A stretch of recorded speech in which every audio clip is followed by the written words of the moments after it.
Zipdills, J-Dog back here in Chi-Town. Dragged up Cianide. Finally got him because Scott and I ducked my ass. Drive all the way 6 hours. I got a family emergency at home. Still come on out and duck my ass. Duck goose, man. Yeah, man. I was hoping for a fist bump and a hug at least. Fucking His ass couldn't even show up. Duck Dodgers. But you ducked me on the first one. And the Scott and I Dawn of the Dead video, that's a fan favorite. I didn't duck you on that. Totally ducked me. You were like 4 pictures deep of God knows what beverages. I remember Scott walking by. Oh, I do this for fucking J-Dog. It was like, oh, okay. Well, he didn't ask me. Well, fuck you guys. I asked. Yeah, I think he said. I think Scott told me on his side. He said he'd rather just you told him that you'd rather him do it because you were pretty. I remember you were pretty trash, dude. Yeah. Oh. I think that was really reason. Yeah. But at the time that we did it too, because even Scott, we held off to about, it was several hours in. He's like, let me get a few beers in me. He's like, I want to be a little loosened up. Right. But you were a few pitchers in. So I think, from what I remember, yeah, you told him just you do it, because otherwise I think you're afraid of what me may not say. But actually, you know what's funny is, and I didn't think of it, because you told me after the video, we shot it, and you had a really good point. I was like, fuck, I didn't think to bring it, and probably it's a good thing we didn't bring it up on camera, because Dawn of the Dead's head would have exploded. We talked about, like, what was the best 90s death metal album, and we were thinking, and Don's like, I mean, Lake and Ever Flowing Stream wasn't bad, you know, because Don doesn't like anything after 89, right? Right. And you're like, dude, best death metal album is Hell's and Holy Fire. Yeah. I was like, that's actually a pretty good pick. But right. I was like, Don's fucking head would have blown up on fucking camera. He would have flying away. Yeah, you're fucking, yeah, it is. Because that's 99, I believe. Right? Yeah, so I was like, shit. Just made it. Yeah, it just fucking made it. Even Scott didn't come up with anything good. He says like Clandestine or something. I'm like, that ain't the fucking best album of the 90s. No, not even close. I think he said Left Hand Path, which... But that's 89. No, that's 90. Is it 90? Yeah, I think it's 90. Pretty sure it's 90. Okay. And then, because then Lake and Ever Flowing Stream's 91, right? I would have said Covenant. So you like, you're one of those guys too. You like Covenant better than Blessed Are the Sick? Yeah. No. Because Blessed Are the Sick's 91, 92? That's 91. Because Altars is definitely 89. Mm-hmm. So then Blessed, you would have said. Yeah. Now, I was surprised too is... I think I like Covenant better than Blessed. You do? I think it can go either way. Okay. Now, but you weren't... How many videos do you do or not watch? I know you've seen it, but you're not watching every one of them, are you? Like, when I was working from home, I used to watch them. That was like during the pandemic. Okay, because I've talked about it... After during, 21, 22? Yeah, I started at the end of 21 is when the channel started. Yeah, so I used to like work there and like listen to you bullshit. And it was just So what did you think of my take if I brought up at the time my complaint on Covenant, because it took me a little while to get into it, which I do like it, is I didn't like the vocal change. How David Vincent changed his vocals. You said the Macho Man vocals? Macho, because they're more like, they're like more low vocal. They're not low, but they're more like a yell, a bark, because they're not a growl, but they're not like those raspy vocals. It's kind of like he tries to sing deep, but like try to enunciate still. Yes. Where it just doesn't get lost or whatever. It's just like, I don't know. Yeah, I like his raspy vocals too, like on Altars. And then Blessed Are the Sick is half and half. Right. He does some of the old songs are like his raspy voice. Correct. And the newer songs like Fall from Grace. Right. Yeah. But I remember when I first heard Covenant, because I heard, even though I'm much younger at that time, I heard Blessed and Blessed Are the Sick and Altars first. And then I heard Covenant. And I'm like, oh, wow, what the fuck? They got a different singer? I was like, I don't really like it. And then you look at like, wait, it's the same guy? And then for years, I was confused about why the vocals were different. And then what I heard, I don't know if this is true, somebody told me, I think it might have been Evil Dave from Manicore told me, I think it was him, but this was like 20 years ago. He said that he heard in an interview that the reason his vocals changed is he said, oh, because I quit smoking. I'm like, quit smoking? Wouldn't it go the other way around? And nonetheless, if that's the case, let me get you a pack, bro. Because goddamn, they were better. Get him a pack of nukes. Yeah, exactly. Or stop snapping in those Slim Jims, man. It's not exactly slapping those Macho Slim Jims. See too many Macho goddamn commercials. So you did hear me call it the Macho impression. Yeah, I would laugh my ass off. That was funny. I was surprised about you too. Hey, I'm drinking with the devil too. See that? Gay Dave's on there. Drink it. Now, That's an old school thing. Is I won't say who first told me. It's not hard to figure out for fans, and you may know. Is that he was just always, because when I send the channel, people are like, holy fuck, the dog's hilarious. I'm like, that's not a dog thing. That's what they always refer to him as Gay Dave. Now, was that a thing? The person that told me, I'm sure you got a pretty good idea, older guy. He's like, yeah, Gay Dave. Everybody knows. Like, that's what everybody calls him. like that was like 20 years ago that he told me. Is that an accurate thing in the 90s? People just referred to him as Gay Dave. There's an old friend of ours. His name was Casey. He had I think Metal Merchant Records. He put out the first Acheron 7-inch. Yeah. And he calls me up one day. He's like, Mike. He's like, I heard from Vincent Crowley, who heard from Vincent Breeding, that David Vincent is gay. And he was just like, I just realized how stupid that sounds. So is that when it started? I mean, that's when What I heard too, and I won't say who told me, it's not hard to put the pieces of the puzzle. What I heard, and this is from a pretty goddamn reliable source, like somebody I believe, somebody ain't just making it up. When Carcass came here for the first time in the U.S. tour with Death and Pestilence, they were, I believe it was both Bill, and maybe it was all three of them, Jeff, Ken, and Bill, but I think it was Jeff and Bill primarily, laughing, like going to the porn shops and trying to find the Gay Dave fucking videos. Wait, he did videos? Supposedly, that, again, rumor has it, I'm not making, that's just what I was told, that supposedly did gay porn, and the guys in Carcass found it hilarious, and when they were in the U.S., they were trying to find them at the local porn shops. I don't know if that's true, but the person that told me, let's just say, has very strong ties with both bands. And he told me, like, yeah, it's like, it was funny as fuck. He's like, I never heard that. I'll tell you off camera who told me, and it'll make you like, oh shit, that's probably true then. Yeah, I'll tell you off camera who told me that. Everybody's having fun.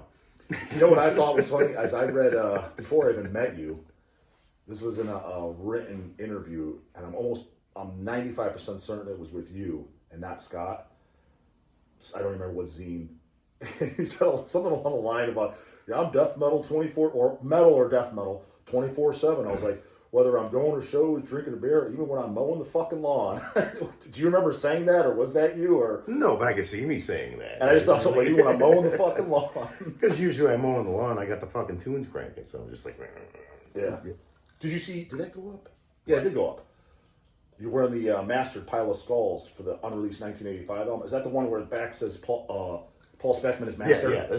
I used to have that shirt, but the only reason because it's size medium.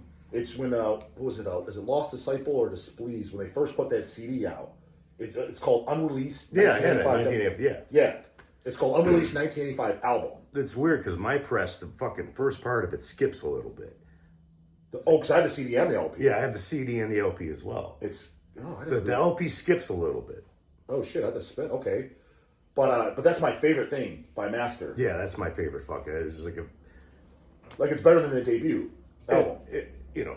If I could change anything like a Thanos snap, that would be Bigger and Back in Black. That album. Oh yeah. Yeah, that's my favorite. Well, so having said that, because you're wearing it, just ironically enough, you show up here. We're at our Airbnb. No, this is not my house. In case you see these weird ass fucking pillows and shit. This is not what our attire is at home.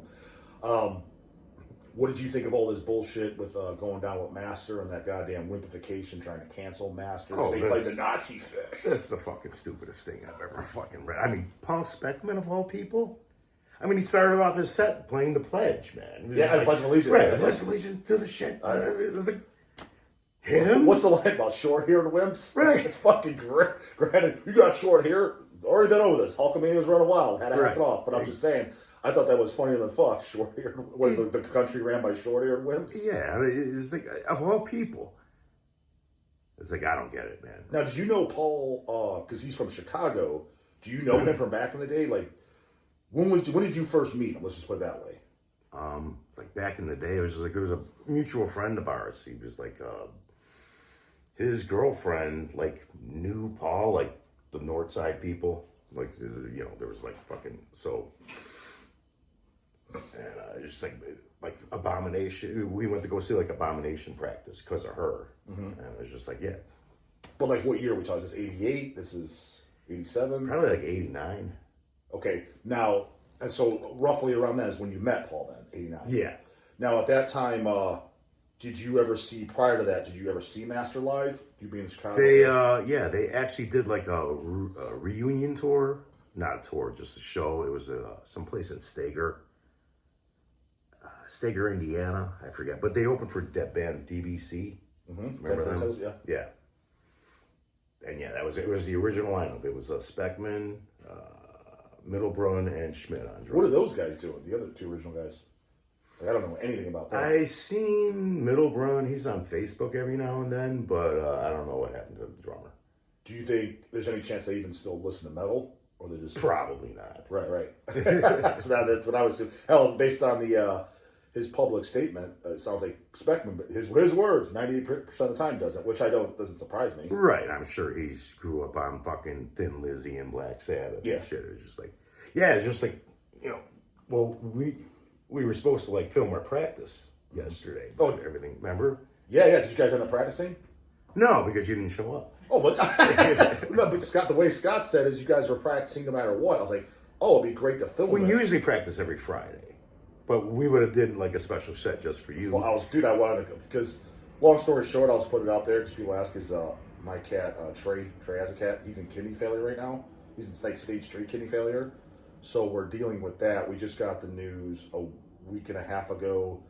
We got his blood work redone yesterday. So we're waiting for it to come back. No, we got it done right on Thursday. We got the results yesterday. The good news is it hasn't gotten worse, but it hasn't gotten better, but at least isn't rapidly progressing. So, and the thing is, I don't know if you know anything about kidneys and shit. I don't want to bore the audience because actually that's a topic really I actually study a lot and I know a decent amount about. But in the medical world, basically if you're a human, if you're in kidney failure, they put you on a blood pressure medication, maybe a SGL2 inhibitor like Jardiance. They give you a pep talk and send you on your goddamn way. Very little they do. What I'm getting at is there's basically no medications that repair the kidneys. However, there technically is. When you hear about like these celebrities and shit, and you hear about these people, they have these longevity protocols. Do you know what I'm talking about? Like you kind of hear about it. Like, yeah. Technically, that shit does exist, and that's true. And a lot of it is peptides and stuff. The good news and the bad news is good news is you can get them and get them legally from research companies. The bad news is you're kind of being a guinea pig because you don't really know the dosing, etc. Now, bodybuilders and shit use them all the time. Hell, I've used tons of peptides myself. So what I'm looking into and I'm trying to contact people in that world is there's a protocol I can hopefully use to try to restore his kidneys. Because right now, all we're doing is we're giving him IV fluids, and they give you the pep talk. Yeah, he probably doesn't have much longer to live. So we're dealing with that now. That's why we didn't come down yesterday. Because that was like a massive kick in the ass. Probably like the human Trey, too. I heard he ain't doing too well. Well, it's funny with... Did you see when he passed out on stage or whatever? Yeah. Like, that's why, because somebody said to me, like, hey, would you interview Trey Azagoth? I was like, well, obviously he's a metal legend. Yes, he's done albums I don't like, but nonetheless, I mean, Ultras of Madness, you can argue is the greatest death metal album ever, it's, at least in the argument. So, of course, I would. I was like, but there's that video. He falls down. Did you ever see that? It's like 2 minutes. He's like in an alley. He's like trying to light a cigarette. Dude, he can't even like talk. I'm like, he's like speaking in tongues. And my educated guess is that I hear he has back problems. I mean, that might be downplaying it, but nonetheless, my educated guess is he's probably.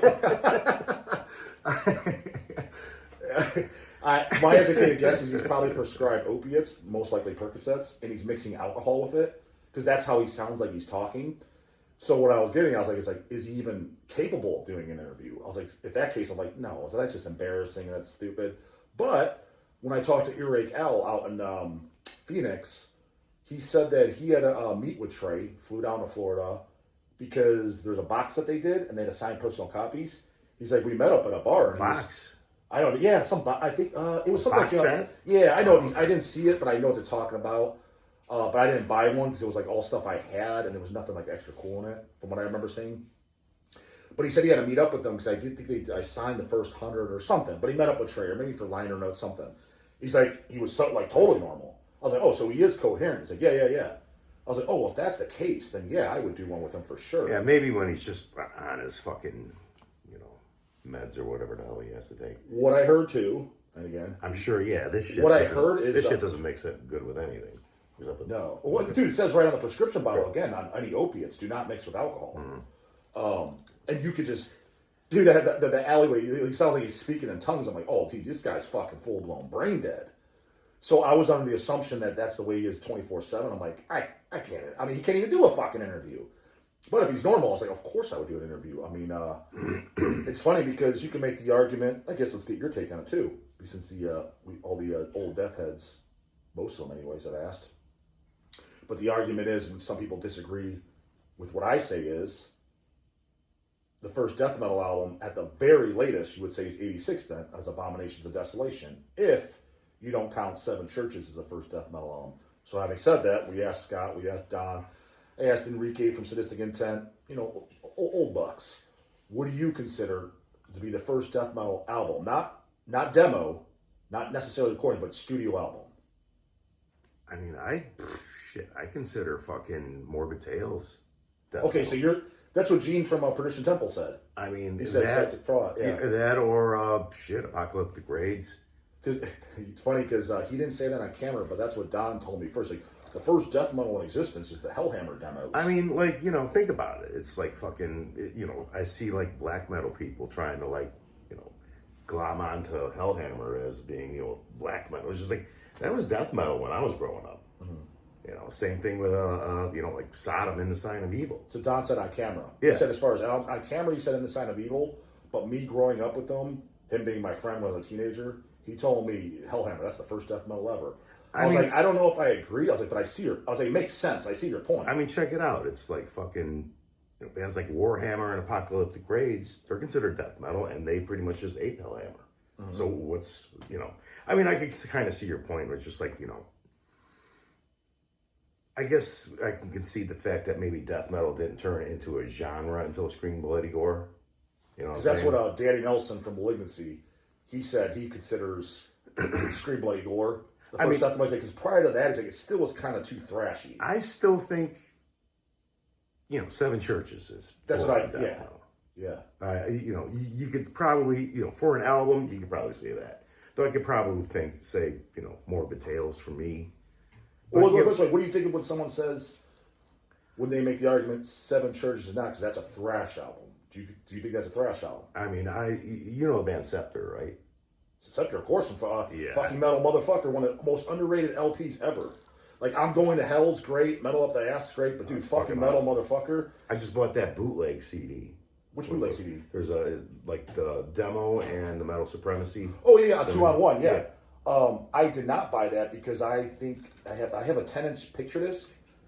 I got them both, but it's nice to have on CD. CD, yeah. But dude, my favorite fucking Scepter song was the second song on Fucking Metal. Was it Lowest Common Denominator?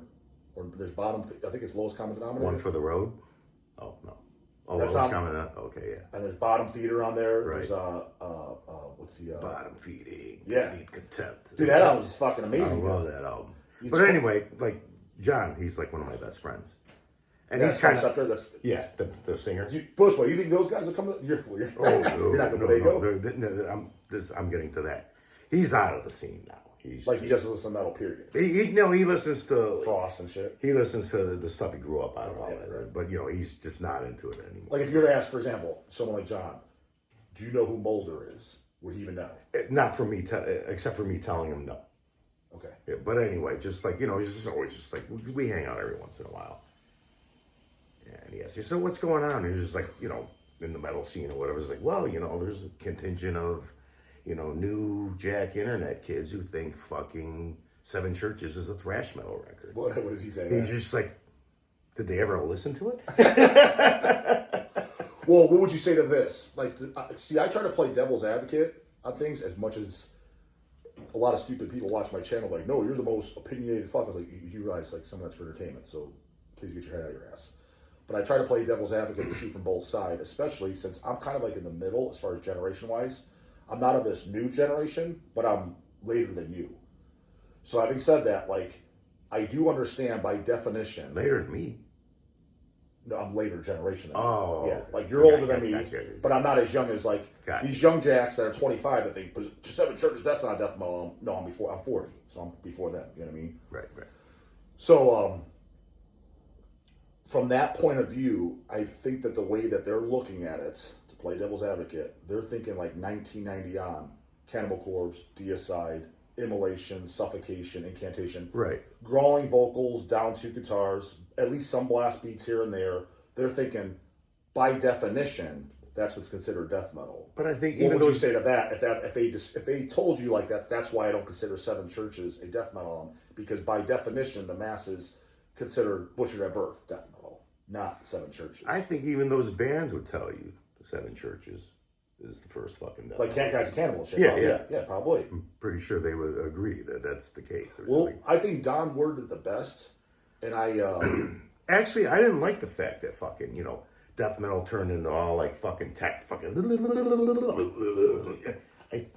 What's funny is, again, I learned from you older guys, and I was always in the middle because, again, when I came up, it was the late '90s, going to shows and buying stuff. Right. But everyone I hung out with was your age, right around your age. Actually, fuck right around your age. They were your age. That's who I grew up with. So I always got that, where some guys are like, how do you know the death demos and stuff before they were officially released? I was like, well, because I hung out with Don. People are like, well, how do you know the Swedish death metal demos and stuff? Because Don doesn't like those. I was like, because I grew up with Dwayne Morris. He liked all. I got that shit from him. So I had I got to learn from the older guys, right? Right. So Don explained it like this when he lightened up. Because if you would have asked him in '99 or 2000, oh, dude, that '90s junk, fuck that. Deicide, that clown band, Cannibal, who? Like, he didn't even give it a time of day. But when we hit about, let's say 2015 or so, he drastically lightened up and started at least show it some respect. And the best way he described it without putting this in order, there's generations of death metal. Possessed, Morbid Angel, Sodom, Insanity. Right. I mean, that's first generation death metal. To me, like Cannibal and shit is second generation death metal. I mean, to me, like when we first put out our first album, it was just like fucking people hated us, man. They wanted to see us fucking dead. Dude, it's funny now that with that reissued, right. Dude, we can't keep it on the shelf because it's like because we weren't the typical fucking blast beat. You were a little bit more Jimmy. Right, exactly. So it's just like at that time we kind of had a chip on our shoulders with all the gore guts and Cannibal Corpse. It was just like, fuck all that wanky shit. That's not death metal. We play death metal. Well, when you say this, is another some people like to bring it up like, God damn, he brings up Don a lot. I'm like, because that's who I grew up with, man. These are the conversations. I'm not going to bring up conversations I didn't have with other people. And the most conversations I had was him, Kanye, and Dwayne Morris, and then Brian Baxter. So, yeah, those are the names I named. So, what the fuck? I'm not going to sit there and say. I would, No, but what would you say if Don said this? And he explained it to me, like, for example. I mean, I would take their opinions. Okay, well, his opinions of this. And actually, I think he explained it very well. I never heard anybody explain it. So, recently, I think it was after the Scott and Don video I did, right? Yeah. Everybody was ripping on Don for not liking Altars of Madness. And he explained to me, he's like, dude, these fucking goddamn young fucks, they don't know anything. He's like, that wasn't considered death metal by his definition of reason winning. I was like, what, Altars? Here's why he's explaining. He's like, because Altars of Madness has blast beats. It has a grindcore drummer. He's like, death metal did not have blast beats. Blast beats were for grindcore, like Napalm Death, Carcass. Well, there was blast beats on Abominations. Well, he left that part. Well, to his defense, it's not like Petey or anything. Right. But what he says, he's like, it's a grindcore drummer. He's like, it's not that Altars is a bad album. He's like, death metal wasn't supposed to be all blasting and fast. He's like, it was more chunky, slower, mid-paced. He's like, for example, Slaughter Strapato, that is a death metal album. Yeah, that's a death metal record. He's like that. These kids don't understand what death metal started. He's like, it wasn't all this fast technical shit. Right. He's like, that's not death metal. He's like, that's what became death metal. I've conceded and accepted that that's what death metal became, and I can appreciate those bands now. Mm-hmm. But like back in the day, it was just like, right. I could see where he's coming from our age group, my age group, where it's just like fucking, growing up with his Celtic Frost and Hellhammer and Sodom, those were death metal to us. Mm-hmm. And then all of a sudden, death metal, like almost overnight, Cannibal Corpse is death metal.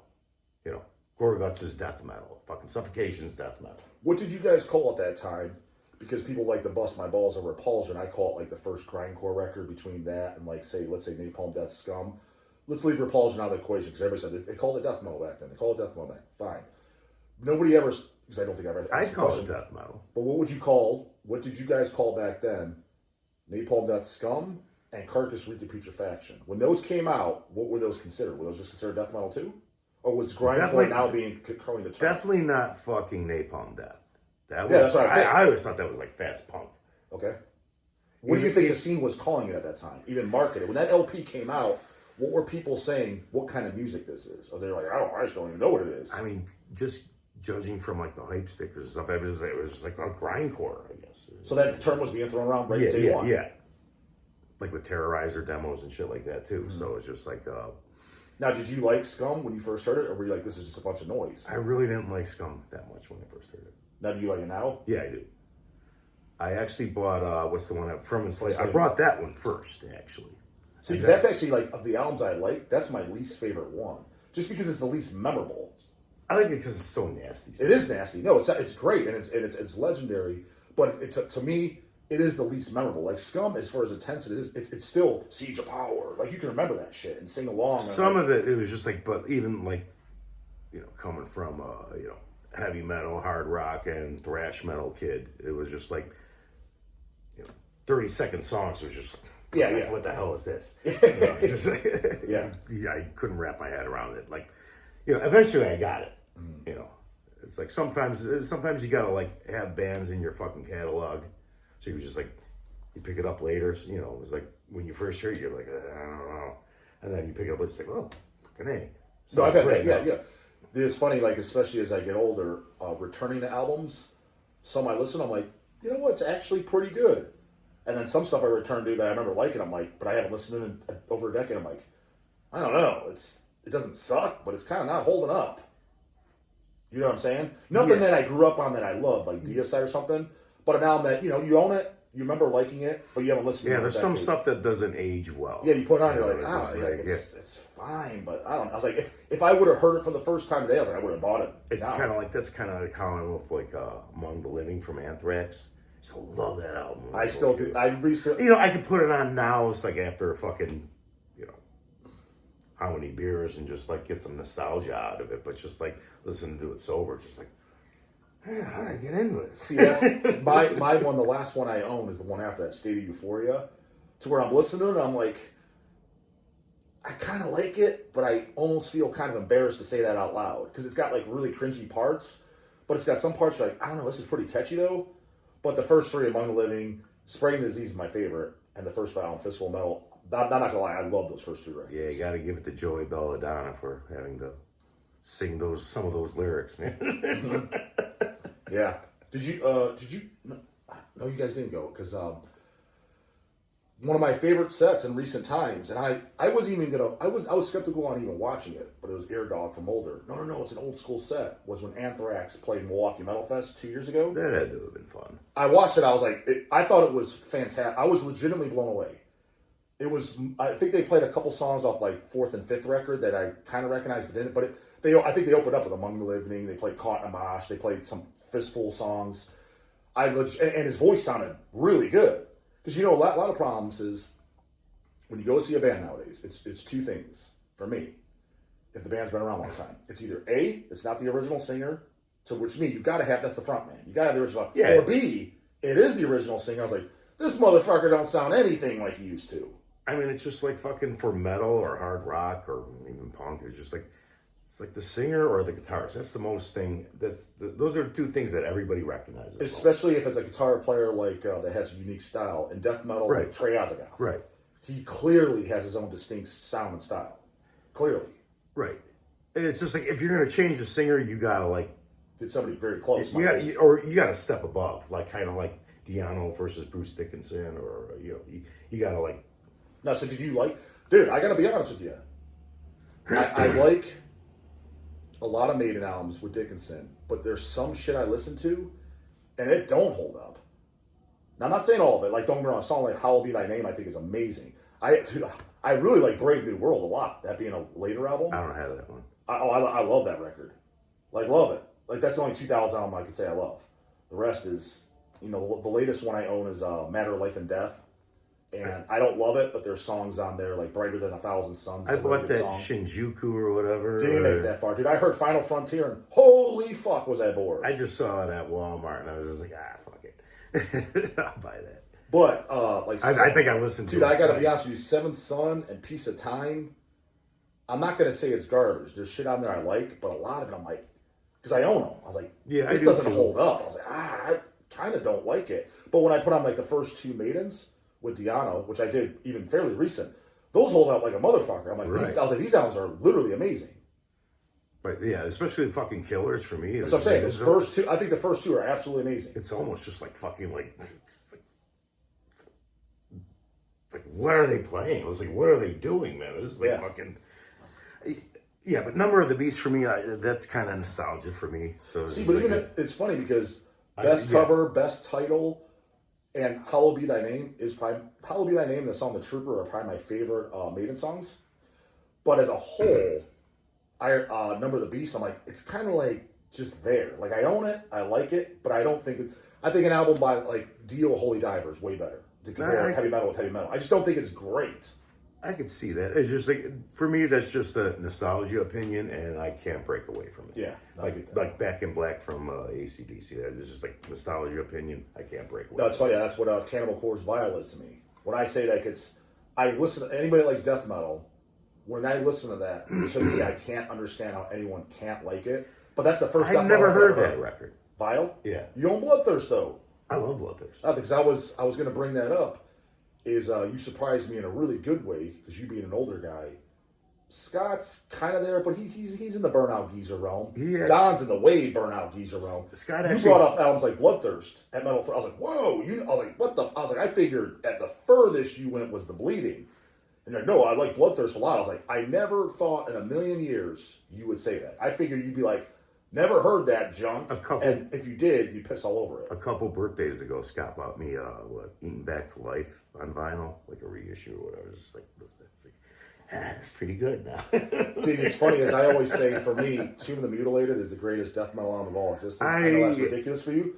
I have that on CD. I bought that used on CD like a couple years But ago. it's funny, and I still stand by that. I mean, it's like fucking, the one song so famous. Hammer Smash Face. Yeah. It's the death metal anthem. Yes. But I gotta say, dude, as in my older years, when I go back and listen, just don't be wrong, I listen to pretty much every Cannibal album at least once every 18 months.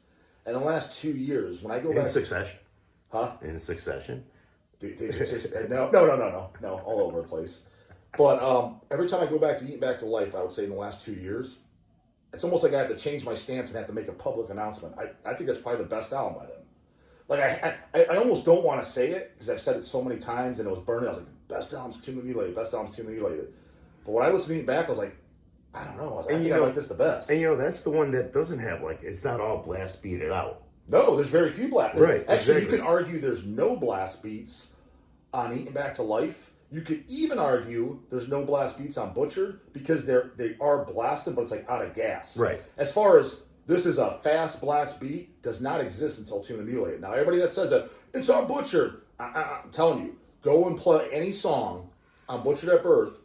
Listen to the blast parts. Aren't there like parts or whatever that are kind of blasting? It's out of gas. Though. You can tell Paul is nowhere near as fast until he is on Tomb of the Mutilated. That's the first record to where it's legit. I mean, you could say that about Abominations too. I mean, it's like there's no full songs of blasting. There's that's parts, why. right? That's why when you said that, I'm like, yeah, but because for example, rest in peace, Sadist Jim Kanya. He didn't like Altars either. He's like the drumming's so much better on fucking Abominations, and I was like, yeah, dude, it's nowhere near as fast. That's for grindcore. He's like, fucking goddamn Pete is fucking is Terrorizer's drummer. You know what else he said too? This is asinine as fuck. He's like, as soon as I heard World Downfall in '89, picked it up, I quit practicing the drums. No reason to practice because you can't be better than that. I'm like, well, you can still get better for yourself. See, I never considered Terrorizer grindcore either. Oh, that's what everybody says, and I ran with it because I was like, oh, it's. I mean, it's grindcore. I mean, I had the demos before the album. I think those demos, the rehearsal demos. Yeah. Not specifically the demo tape, but the rehearsal demos. They've been bootlegged. The 87 and 88 rehearsal. I think those are the best things ever done. I mean, I like them because they sound like a fast master. Yeah, they do. Actually, now you say, yeah. Right. With a little bit more of dirtier vocals. Right. Exactly. Yeah, faster with little dirtier vocals, yeah. But I never, to this day, have you, because you, it's weird is, you being an older guy, you don't keep up with the scene like a young buck.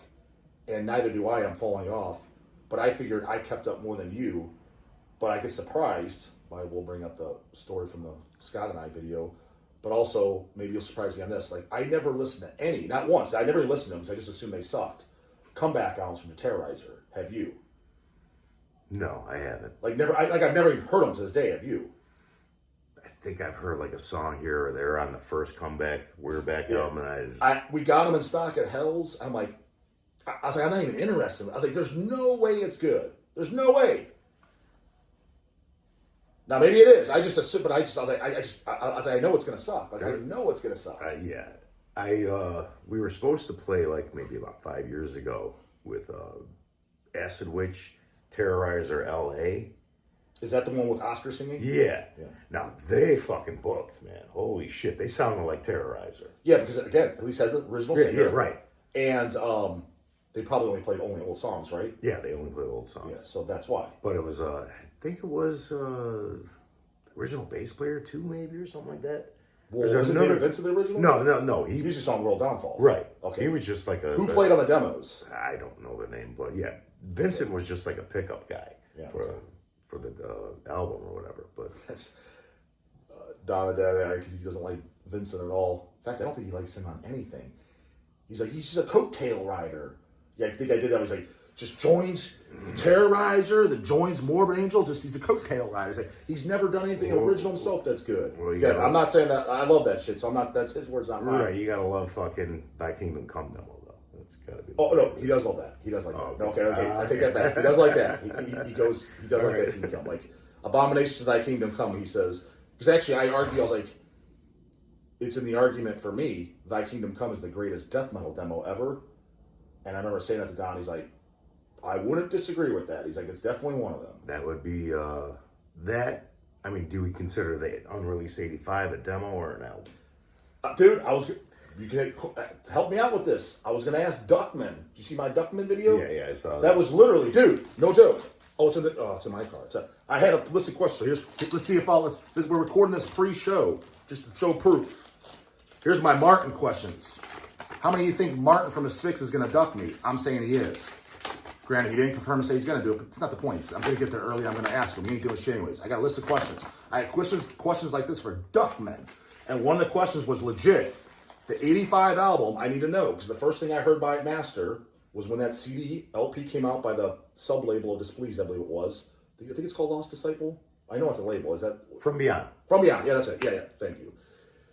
From Beyond put that CD and LP out. Hell's was very, very new. We got those in trade. I knew Master's a name, old school band, but all that shit was out of print. Put it on, I loved it, right? First thing I heard, it says unreleased 1985 album. Holy fuck, this is great. First generation death metal. Metal Archives and shit is kind of a newer thing. You look it up, it says 1985 demo. That's on there. One of my questions on my list for Duckman was literally, what do you guys consider an unreleased album or a demo? Because I have a CD. It says unreleased album. And there's a couple represses of it in recent times. Hell's got them both in. I didn't buy them because it's the same material. There's one called Unknown Soldier. That's the same recording. Yeah. And there's also Extreme Music put out a digipack. It's called 1985 Demo. Yeah. So it's literally called three goddamn different things. I was going to ask. I could probably answer it for you. Oh, yeah. Please do. From what I understand from interviews and such, I guess... do you remember like Combat Records? They used to have a thing called Combat Core, or like where they would just release demos of bands. Yeah, I own stuff like that. Yeah, I think what was the one like White Pigs, and I think At War were on one of them too. Oh, At War probably was because it was probably stuff that they didn't think it was going to be super successful. Right, I think it was kind of like a tryout. Combat was they probably didn't want to give them a big contract, put it on the major label. Right, exactly. So there's just like, I think them and Devastation, Chicago Devastation, both did the same thing for Combat. And I guess they didn't like the contract or whatever, so we're just like, we're just going to pull it then. So that would have been a master album. Yes. Or probably a demo that they, how should I put it? I mean, they probably meant to record it as a full album, but, maybe in hopes of like fucking, we'll re-record it in a real studio someday. But it was like just strictly for that Combat. Was it Combat Core or? They had some. It was like bootleg or not boot camp.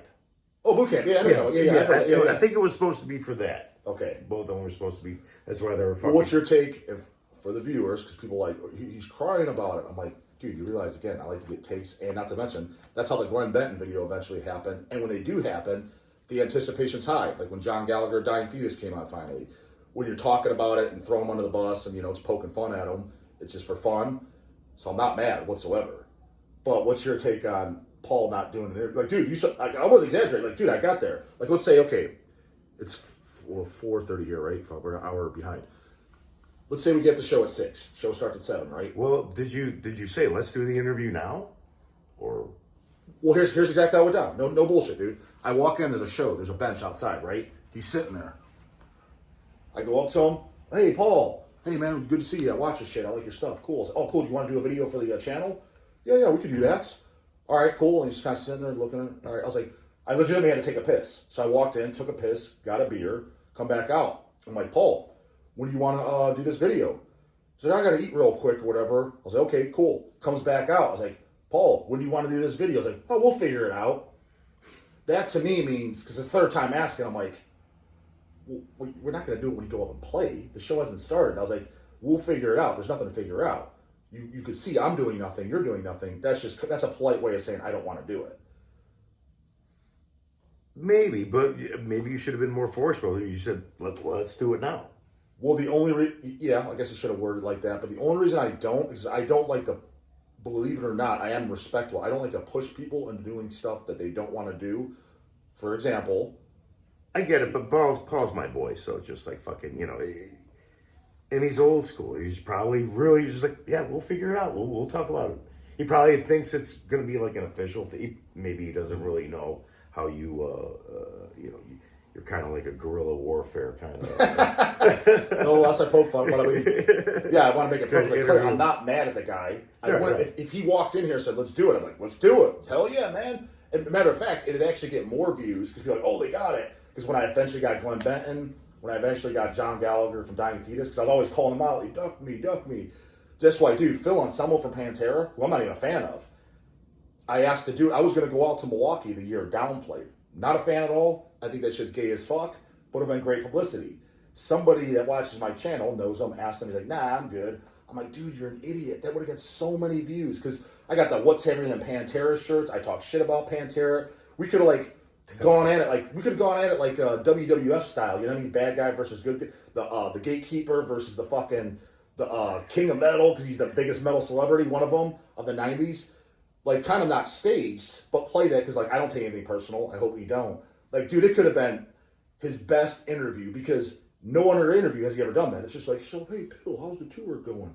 I really like the Great Southern Trendkill. Can you tell me about the... Right. It's that shit. You won't be throwing softballs at him. You're gonna yeah, it would have been fucking great. You know what I mean? So I just think that these grandpas, I mean, you're in the grandpa status, but you're smart enough to sit down for a video, I'm like, oh, dude, you're killing me. It would have been so good. You know what I mean?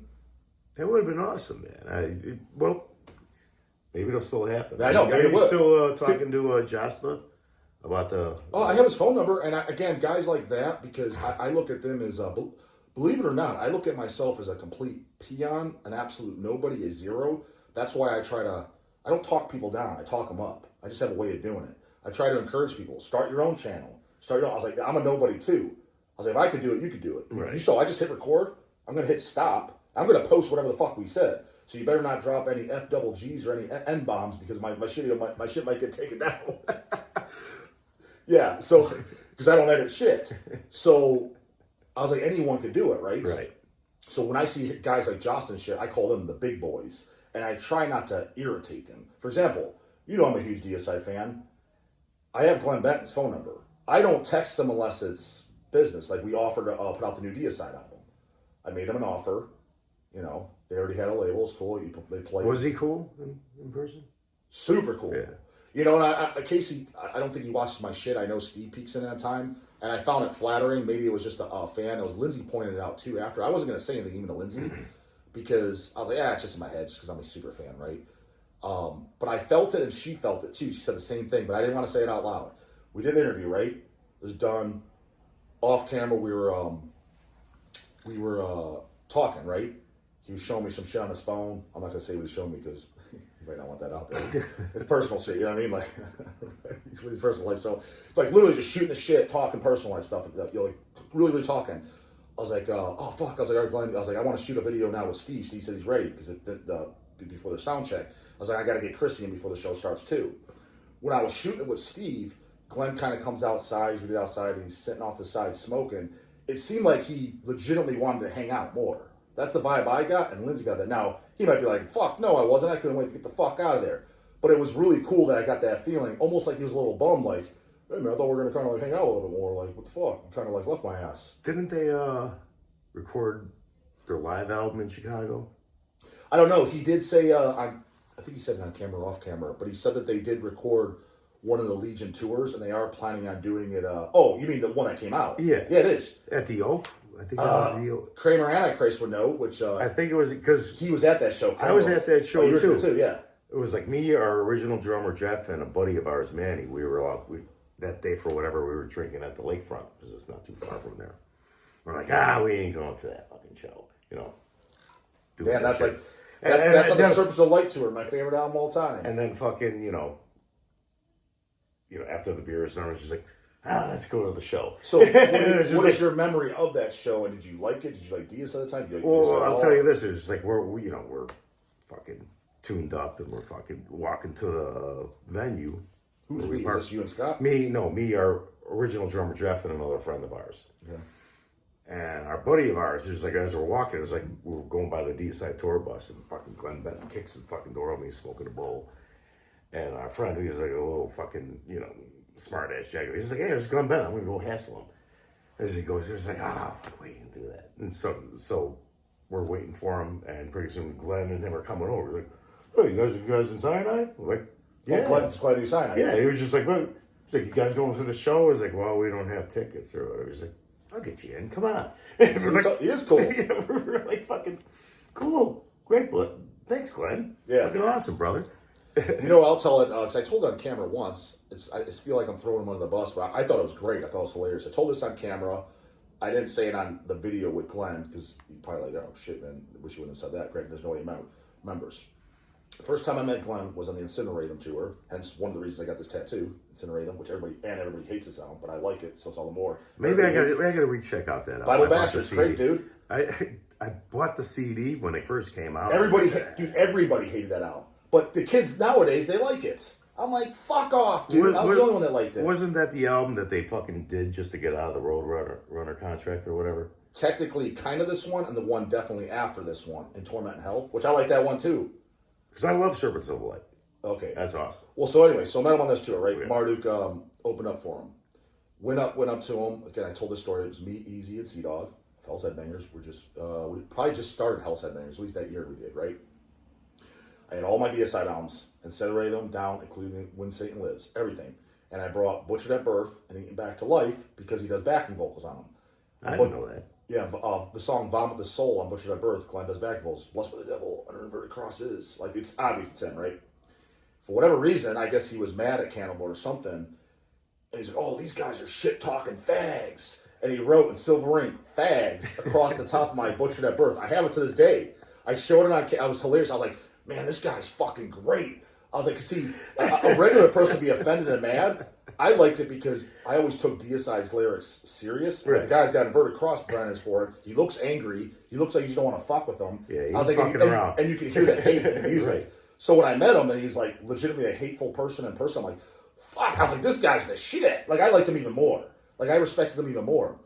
Fast forward, because I thought it was funny, and they took in a good spirit on the Gore Obsessed tour with Cannibal Corpse, hanging out with Corpse Grinder, and told him that story. And he started laughing. He's like, that's just Glenn. He's like, we're all friends. He's like, here's the thing with Glenn, man. And then we're getting back to what your experience, because it's a good one, right. And my experience with the interview. Cool as fuck. He's like, Glenn's this type of person, man. If he's in a bad mood, he don't give a fuck. He's not going to sugarcoat it, nothing. He's going to let you know, and he can be the biggest dick. If he's in a good mood, he's like, he's the coolest fucking dude on earth. That's what I took away. I was like, oh, yeah, maybe he was in a bad mood that day. I was like, no less. I thought it was hysterical, and I remember to this day. I think it's a cool autograph. I think it's super cool autograph. I thought it was funnier than shit. I'd rather have that. I got it. Sound butch. And my Cannibal album is signed by Barnes and all the other guys. The only guy not except Bob Ruse, Right. because that's the original guitar player, and I never met him. That's before my time. He's like a golf teacher. Yeah, that's what I heard. Love to interview that guy. But so signed by Paul, Alex, Jack, Chris, and then Fags across the top at Barnes. I have it to this day. I'd like to see a picture of that. I showed it on video like the first year I was doing them. I might read, but the only thing is, like, I'm not going to say Glenn and I are friends by any stretch of definition. Right. I mean, I would love to say he's my friend, but he'd be like, get the fuck out of here, bitch. You ain't your friend. But nonetheless, a big fan, right? And like I could text him right now, and I'm 100% positive he'll text me back, right? So I try not to, I don't want to throw him under the bus in case that's bad publicity. But my line is, I consider there's no such thing as bad publicity unless it's your obituary. That's the way I see it. So, because again, it made me a bigger fan when it happened. And, but someone like him, going back to your question with Josta, Glenn Benton, Steve Ashim, I have their numbers. I don't blow them up because I see these guys as the big boys, and I'm a peon. I'm like, I'm not going to ask them, like, hey, how's your dog doing? Like, hey, how's your day going? I will ask them if it's a legitimate question. That's it. Otherwise, I feel like I'm bothering them. Because I'm not at the level of, like, hey, we're buddies, you know what I mean? Right, if we ever got to that point, awesome. And I prefer it, but I don't like to think that way, you know what I mean? So you're not going to be there next year, or What's next year? I don't know. Oh, the Milwaukee. Milwaukee. Yeah. Oh, Milwaukee's strictly this. I go depending on the lineup, and then now how everybody fucking sucks in this scene is how many interviews I can get pre-scheduled. Now, unless That's a good criteria. Unless if the lineup was holy shit, there's like 3 bands I really want to see. Even if I don't get a interview, I'd go. Who are some bands? Denial of God, although they come off that list because playing Dead by Dog Volume 2. August Yeah, I'd like 1st. to go to that, man. Oh, you gotta come. Dude, Denial of God's never been in the States, ever. Not that's- once, ever. We're working on their visas right now with the shout out to Evan from Maryland Death Fest. He gave me the lawyer agency. No shit. Because I use Dunsky. I love Dunsky. He's a friend. I like him. Well, I mean, I don't know if we're friends, but we're kind of friends. Associates. Yeah. But I didn't want to take any risks because look how many bands got denied. Yeah. And it's not his fault. It's because all these laws changing. Right. Even the funny thing is, I said it even C-Dog. You're so full of shit. It's got nothing to do with Trump because he loves him some Trump, right? Well, I don't know if he loves him, but whatever. So that has nothing to do with that. What do you think? He's personally stamping visas? I'm like, no, dickhead. He's changing laws. And even the lawyer agency said the same thing with the new Trump laws. It's the wait time on the on visas is longer than ever. Okay. And the process is a little bit more elaborate. So it sucks because it's more expensive. When I say it's more expensive, it's not another $50. It's a few extra grand. But I want to go the safest route possible. Get it going now. Oh yeah, it is going. We're in the process. We're working on it right now. Yeah, I'd like to see that, man. Yeah, so I'm going out of my way big time, going outside my comfort zone. 'Cause I don't know. I don't talk to lawyer agencies about visas shit. I don't know what the fuck I'm doing. Hiring them and then paying the big bucks for the pros to do the visas. That's got to be a fucking, like, how do you make money off that? Well, the last one I didn't make money. I lost money. No shit. Yeah, but the way I look at it too is kind of like advertisement for the label and correct. shit like that. Yeah. It's advertisement and it's partially kind of like a treat to myself. That's why I'm hand-picking bands. Like Denial of God, it's a band I want to see. It's a bucket list. Never seen them. If I can bring them, it's like even if I lose a couple grand, I'm like, well, guess what? You got to see them in your backyard as a headlining set. Is it going to be at that same venue? Because that place looked cool. Place is super cool, but it's going to be at a club called the Mercury in Lakewood, Ohio. The reason I'm doing it there, that's closer, right? It's 15, 20 minutes from the airport, and it's from Cleveland area. It's Lakewood is basically Cleveland. Let's just call it like that. It's a suburb of Cleveland, and it's right there. Part of the reason, like, I had a great time, and luckily the guys in Attic were amazingly cool. I would like to say we kind of had some bonding. We swapped numbers, and we've talked since. Because, as you know, even if you like the band, not every band's like that. What I'm getting at is I had to drive them from the airport to Brunswick, where the warehouse, my house is, for the first night, because we did the warehouse meet and greet in Hell's the Friday morning, and then drive them to Youngstown. That's 70 minutes away. And then from Youngstown the next day to the airport, another 75 minutes away. So I was chauffeuring them around in the Nunslaughter van. So I had a great time, right? because I'm hanging out with cool guys. However, not every band's going to be like that. And Right. if it was a bunch of guys who are like, oh, fuck, I don't want to be around these guys, that would have been a nightmare. So I don't want to bank on doing it there every time, and I'm chauffeuring out a bunch of idiots I don't want to be around. Right. So, because that was a hassle and a half. So now that it's 15 minutes from the airport, I could technically hire a goddamn Uber, just pick them up. You know, so for convenience, for factors of just for future reference. And I am curious at a venue in the Cleveland area, how many more people will come just in the Cleveland area? Because, dude, there was like 10 people from Cleveland at my goddamn show. It's because all those fags are like, I'm not driving to Youngstown, which is fine. What was the attendance? 402 was the total ticket sales. That's not bad. Very first one, yeah.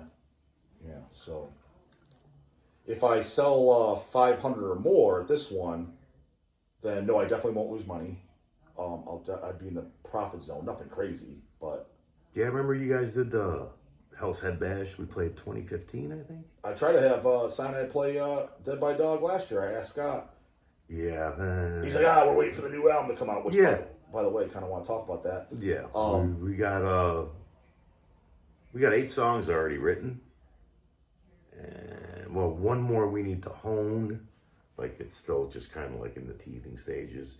And I need to write lyrics for 2 more songs, which shouldn't be that difficult at this point. So I got some ideas, but... Do you write all the lyrics? Yes, sometimes Scott comes up with shit here and there, like he came up with a couple of Who choruses. came up with the line then? Because For Metal Never Bends, he kind of wrote... Fantastic song. He wrote half of that, so... No, my favorite album is Divide and Conquer, and the title track is definitely my favorite. Oh, we were gonna play- Global Peace I Despise. Who came up with that line? I did. I thought that was phenomenal. Thought it was hilarious. You know, you hear all these people, world peace, global peace, I despise. I was fucking rolling. See, because, dude, I'm a big lyrics person. Like, I get in the music more.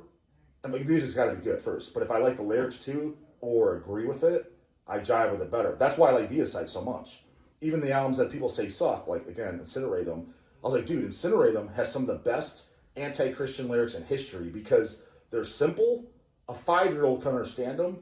But they're comedic with his rhymes and the way he says it, but it's not clown silly like a fucking, like Daffy Duck's going up there. I think fucking, like rhyming is just like a lost art, like especially in metal lyrics. Dude, just like fucking... Another guy that was a master of it was Jim Sadis. I mean, listen to Nunslaughter version, Burn the Cross. Right. The Kanye version. It's hilarious.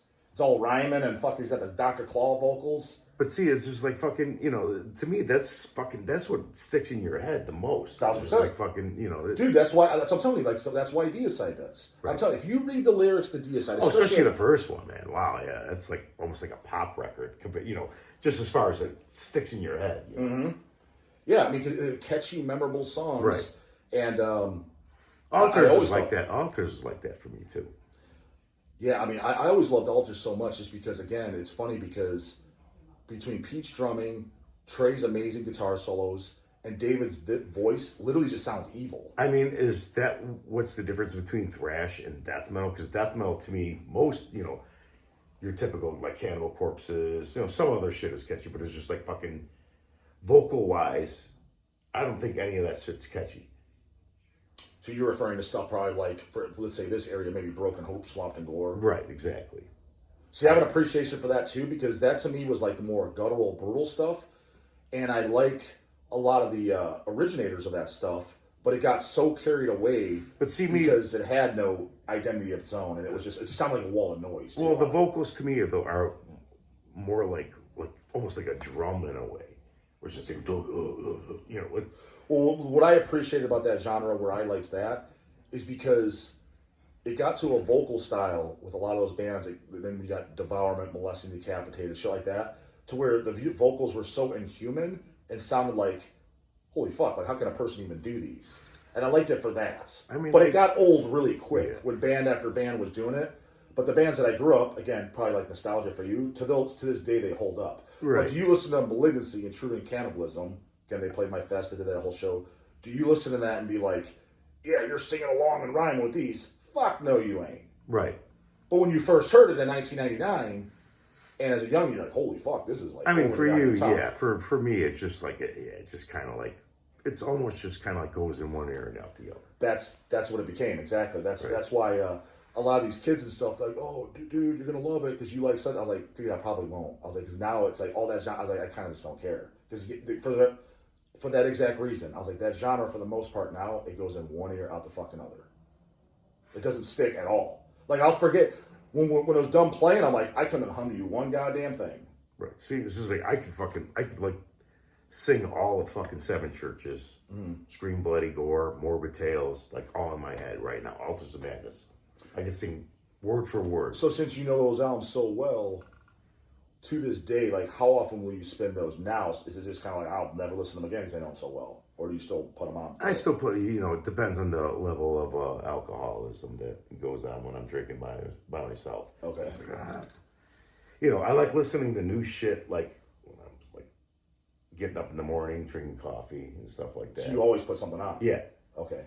But like, if I'm having some beers, like fucking, just sitting around doing nothing, it's just like, the drunker I get, it's just more nostalgia. It's just like, fucking, I don't want to hear anything new. I want to hear just something familiar, just something that's primal. And well, we got to ask then, because again, I want to make sure I didn't forget. And I popped in my head a couple times and I forgot because we started talking about something else.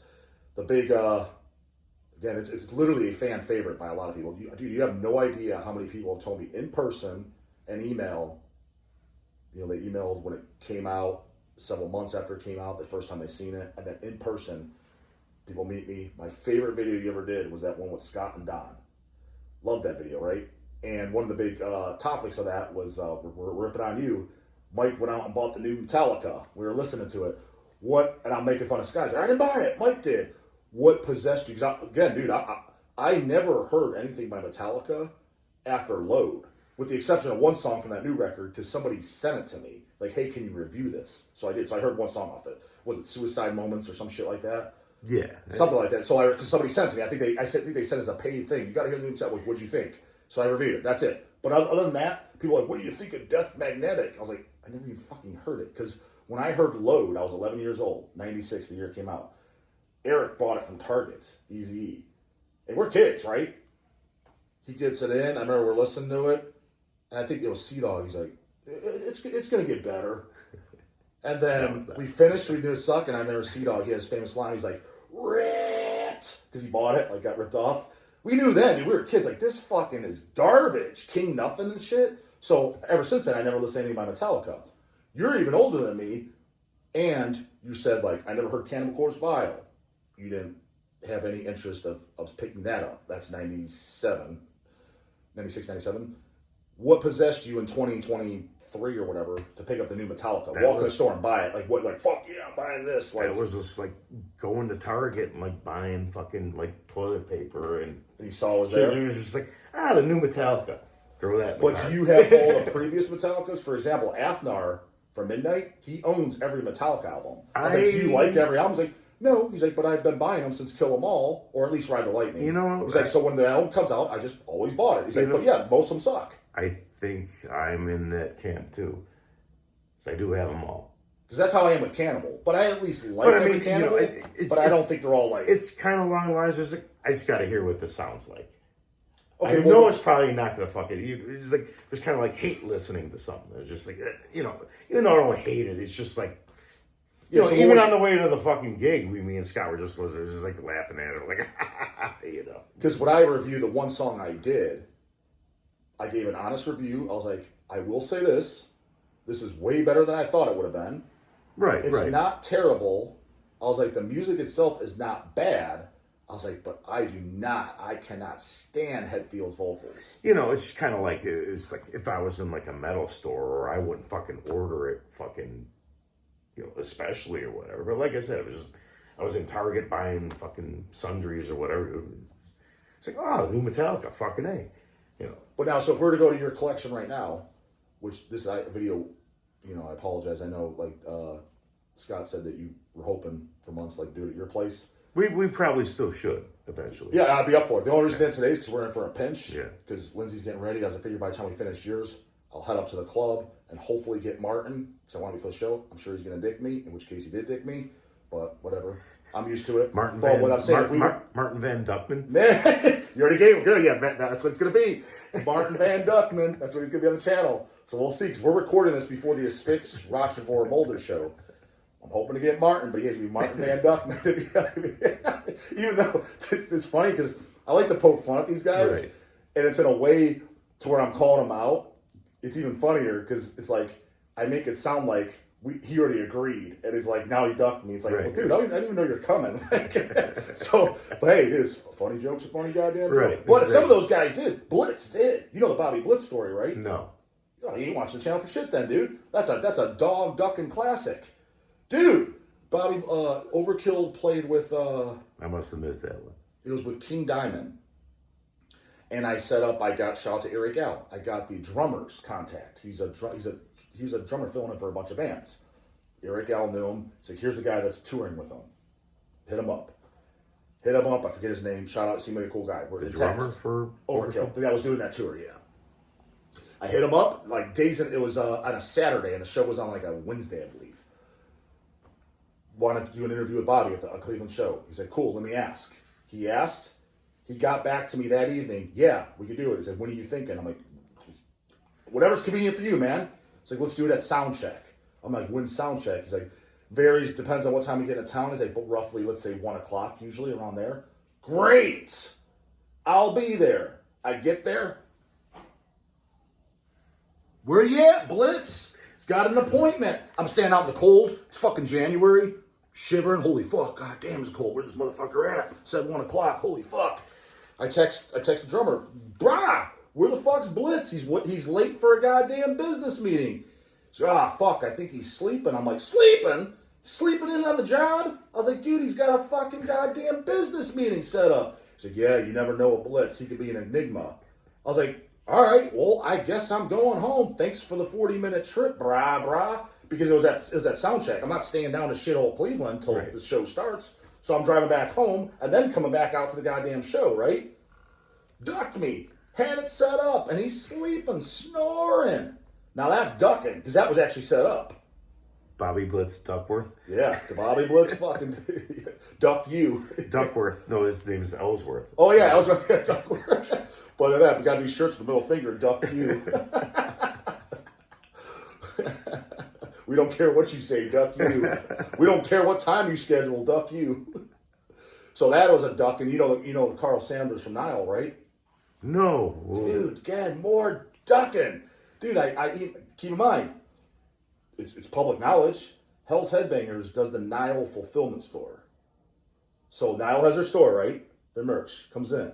Guess who takes care of all those orders? You. I email this fucking goddamn businessman. And I know it's his personal email because Eazy-E's the one that talks to him and sends him his checks, gets him his payments, right? So the email works. He has no problem replying to me. No problem. I send him a personal email, tell him who I am. Like, hey, brah, this is from Hell's Headbangers, the guy that boxes all your shit up. You're welcome, by the way. Here's some videos for the channel I've done. I sent him like Corpse Grinders, for example. See my style. Corpse Grinders, the big boys, look a bit more professional. No reply. Wait 10 days. Send it again. I put in the subject line. Did you get this email? No reply. Wait a month out. And I tell Eazy, he's like, well, maybe he's busy. Maybe he's on tour or whatever. All right, month out. No reply. He's at Maryland Death Fest because Nile played. Air Dog, Mulder. Because, dude, fucking Carl Sanders is in your booth. Carl Sanders. Yeah, I walk up to him like, Carl, what the fuck, man? Justin from Hell's Headbangers. I was like, I emailed you multiple times about doing an interview. He's like, oh, well, man. He's like, my email box is like this. It's easy to overlook stuff. I'm like, oh yeah, really? My email box is like this, and I don't overlook shit. Just go through one at a time, man. And I was like, well, how about let's do an interview? He's like, yeah, just talk to management and set that up. Talk to management. I was like, motherfucker, I'm sitting here right now doing interviews. I got lawn chairs. I got cold ones in the fridge, free ones for you. Look, I ain't making this shit up. Lawn chairs. I have interviews to prove it. John Gallagher there, Flesh Parade there, Witch Trap there. Did them all. Lawn chairs in the comfy shade. He's done playing, right? He's walking around, scratching his fucking dick. Nothing to fucking do. He tells me talk to management. I'm like, management? What fucking management? Where? And goddamn Debbie in Idaho, whose email I don't even fucking have? Why the fuck would I talk to her? I'm talking to you right now, homie. You ain't doing shit. Let's do it. Why would I do a Zoom if I could do you in person? In person's always better. Talk to management. Dude, you can't even make that shit. And again, number one, I think that's a dick move, period, to do to anybody who's just a fan. But number two, it's not like I'm some T-boner in Montana. I'm managing your shit. Why won't you be like, fuck, I don't really feel like it, but maybe I'm going to throw this guy a bone. He is kind of helping me out. Too much fried chicken, I guess. Too much something. I don't. So, yeah. Oh, yeah. So, you missed out on all the goddamn good-ass ducking. And then it didn't go up yet, but it will by the time this video. Barnes had a fucking meltdown. He sent me a goddamn personal Instagram, which I don't run it. But the person Cease and desist or something? No. No, he's like, hey, Justin, he's like, you can scrap ever getting that interview. Your fans are haggling me. One of them got my phone number, and he's sending me stupid shit, basically stupid shit blowing up his video. And I'm like, I didn't even respond on that video. It'll go up soon. Me and Seth from Centurion Severe Torture talked about it. Seth was laughing. I'm like, let me get your take on this, Seth, because it was literally the day I got it, and I did a Zoom with Seth. I think it goes up tomorrow, next day or so. I'm like, that's Barnes' response to me. I'm like, what is your take on that? Because here's number one, what I think in my head. Well, number one, dude, you ducked me 3 times. You ain't doing it anyways. I offered in Cleveland, too busy. You ain't doing shit. How the fuck you're too busy? You literally don't even have to carry your own microphone in. Busy my ass. I asked, I'll fly out to you, bro. You're a hometown. Yeah, that could probably be arranged. All right, arrange it. What's a date and time? Never got back to me. And then they're playing Hellfest. Granted, they canceled, but this was before that. I was like, can we do it? You're doing a fest. He definitely ain't too busy at a fest, homie. He's too busy again, right? But then this, and I'm like, what does a fan of mine getting your phone number have to do with me? Obviously, I didn't tell them to do that. That has nothing to do with me. And here's an idea, Grandpa. There's a thing on your phone, block number. Just block them. I was like, people have gotten a hold of my number from the channel. I just block them. Maybe he's mad because you beat him in that rap video. Did I beat him? You saw that, right? Yeah. Dude, you know how I never even knew what that channel was? And Is that... you know how I saw the video, right?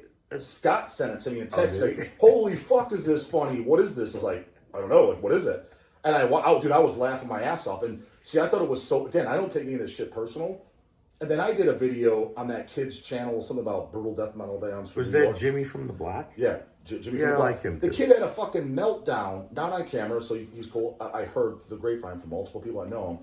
That guy seems like a dick. He called me. I'm like, first off, dude, he's a joke.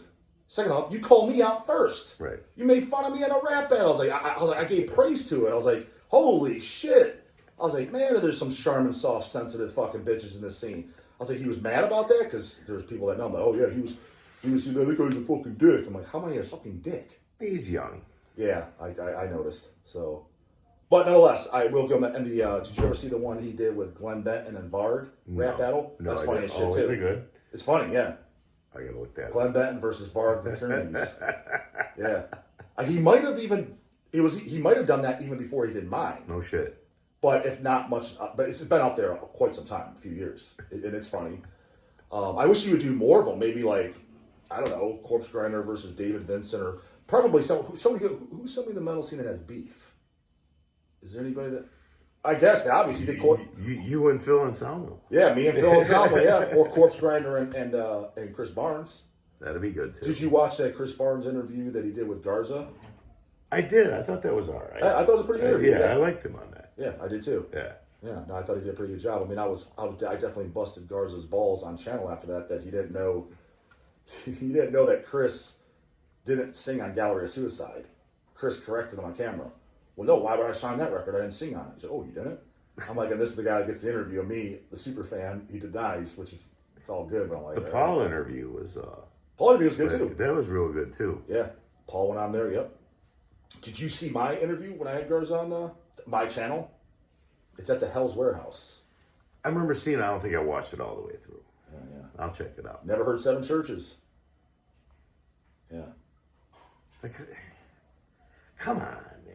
He even makes, I asked where on camera because he comes from that tweencore scene, right? Right. And I was like, okay, well, since you know that scene, I was like, I gotta know.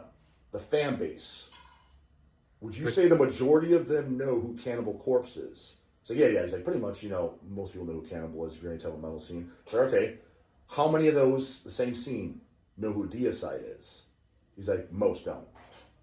Not like, even Deicide? Yeah, I was like, that to me is shocking. Like, how do you not? Right. How I don't Forget know. if you like them. Maybe you think they suck ass. Right. How do you never heard of them, bro? How could you? Yeah. How could you like never heard? That blows my mind. Like if you go into any metal show, I don't care what it's called, thrash metal, death metal, grindcore, black metal, chick black metal, fucking tweakcore, deathcore, new core, whatever the fuck. You walk in any of those, if you say to any person there, I don't give a shit if it's a fucking 12-year-old. They're there and they bought a ticket. If you say, do you know who Glenn Benton is? I would automatically assume they're like, yeah. Right. But they don't. That to me is weird. That is weird. I mean, for fuck's sakes, do you not know who King Diamond is too then? Yeah, do you know who Rob Halford is? They might not. They might not, some of them. I mean, wouldn't you want to know the origins of everything? Dude, that's my argument. Did you not agree? I mean, maybe because there's so much now, maybe there's too much to fucking like sift through for all these kids today. I mean, they have everything at their fingertips now. It's just like, you know, we're... No, but okay, maybe... I'm assuming we had to go out. Let's say you're young. Let's say you're 15 today, right? Yeah. But you're the same mindset, right? And let's say you heard some deathcore band, right? Heavier stuff for commercial music, right? My mindset, it was this, and that's why this is exactly why I was attracted to, as a young age, the guys that were older than me, because I felt like I could learn. Oh, okay, I heard this Cannibal Corpse. Oh, you mean to tell me there's stuff that's like this and that was before this? Right. Who? If I heard Suicidal Silence or some shit, I'd be like, death metal, thrash, like, who were the earliest bands? I would type that in Google or YouTube. Yeah, I would want to know. The fact that the majority of that fan base doesn't, and the reason they don't, because you could easily find out in 2 seconds with Google. Right. That to me is weird. Like, how does that... You can't be that much of a fan of even what you say you like if that doesn't cross your mind. But then again, isn't he a musician too? So musicians have like weird mindsets. No. He was talking for the fan base. Oh, okay. And he knows, because he comes from that. You know what I mean? He's my age. They're like the 3rd most popular deathcore band. Dude, he invited me to the show, which I came out to because I wanted to check out the club. Because I was actually thinking for future Dead by Dogs / Hell's Head Bashes, right? It was at a club that I wasn't at. I was familiar with the location. And it's a / bowling alley, but there's a club behind it. And it's a huge club. Didn't even know this, right? No death metal shows ever been there. I think it's called the Moxies. I was like, I heard about that. I was like, I thought that was the bowling alley. I was like, tell you what, man, I wanted to check that club out. You put me on the guest list, there's no way I'm paying for that gay ass shit. So you put me +1 on the guest list, and I'll come check it out. I was like, oh yeah, of course, I'll put you on the guest list. I wouldn't expect you to pay. Cool. See you then, bro. I go there, dude. There's no exaggeration. That thing was so goddamn packed. There was more people there than a Cannibal Corpse show. It was insane. And I'm walking around. It's all these fucking people I've never seen, and I'm at every metal show. Like kids? Oh yeah, kids and like 20s and shit, which is still pretty. If you're under 30, you're a kid in my book. Right. They're walking around, and I'm looking there. I'm legitimately thinking. I'm looking. I'm like, I would legitimately, confidently pull 10 bennies out, $1,000 if you don't know what 10 bennies is, put it on a table, and say, if you could ask every single person in here, and they have to be a truthful answer, meaning, I don't know how the fuck you prove that, but if it was a truthful answer, have you ever heard Repulsed and Horrified? There's maybe 10 motherfuckers in here that have. It was that bad. Oh, easy. Like, they wouldn't even know what it is. Easy. And I'm just like, but what's annoying about that is, that's what the normal 25-year-old thinks is death metal. Not forget metal. They think that's death metal. And they need good upbringing. Is what your channel does. I try to. And I'll bring old guys like yourself on to try to educate them that are there before even my time. I mean, right. Fuck, you were going to shows. What was the first metal show you went to? Metal show? I want to see if you got Don beat. I'll tell you his first show. My first show, it was like Molly Hatchet. What year was that? I think it was like 84. Oh, Don got you beat then. It was a metal show too. Oh no, I was a late bloomer when it comes to that shit. I didn't start going to shows until like 85, 86. What year did you officially start listening to actual metal then, would you say? Like, not necessarily just Black Sabbath, actual, like, let's say you heard thrash and, you know, I'll even say Slayer and stuff because it wasn't nowhere near as popular. Probably like 84 was when I first started getting into like actual like metal. What did you first hear Merciful Fate? Let's put it that way. Probably like 86. No, 85. So right after they broke up, basically? Yeah. Because, that was like, I think my third show was like King Diamond and Megadeth at the Metro. That was 86, right? Yeah. because I was just out of high school, I believe. Going to that show. You know what Doc's first show is? It's pretty cool. Probably what? He was 13 years old. No, I wasn't going to shows. No, that was. It was mom dropped me off. Yeah. It's a pretty cool show. Take a guess. What do you think his first show was? He was 13, so that somewhat gives away the year. It's a cool ass show, but I think it'd be a cool ass show by anybody's definition. I'm like, that's pretty fucking cool, dude. Would it be like Priest or Maiden? Close. Very, very close. That's what? Ozzy and UFO or whatever? Ozzy at Bark of the Moon Tour. Oh, okay. That was his first show ever. Oh, shit. Yeah, He said, because, for that, again, he knew to go back. He heard Ozzy before he did Sabbath. He liked it. He's like, oh, he used to sing for another band? Like him as a kid. And he went back. Oh, there was no way my parents were going to drive me to a fucking concert. But Yeah, mom dropped him off. I'm surprised, too, knowing, because I never met his mom, but I've known him when at the time she was alive. I was like, I'm surprised, because he wasn't raised like super strict Catholic, but she went to church and shit. And, during that time, there was the satanic panic and all that. I was like, I'm surprised that she even dropped you off at that. So, yeah, she did.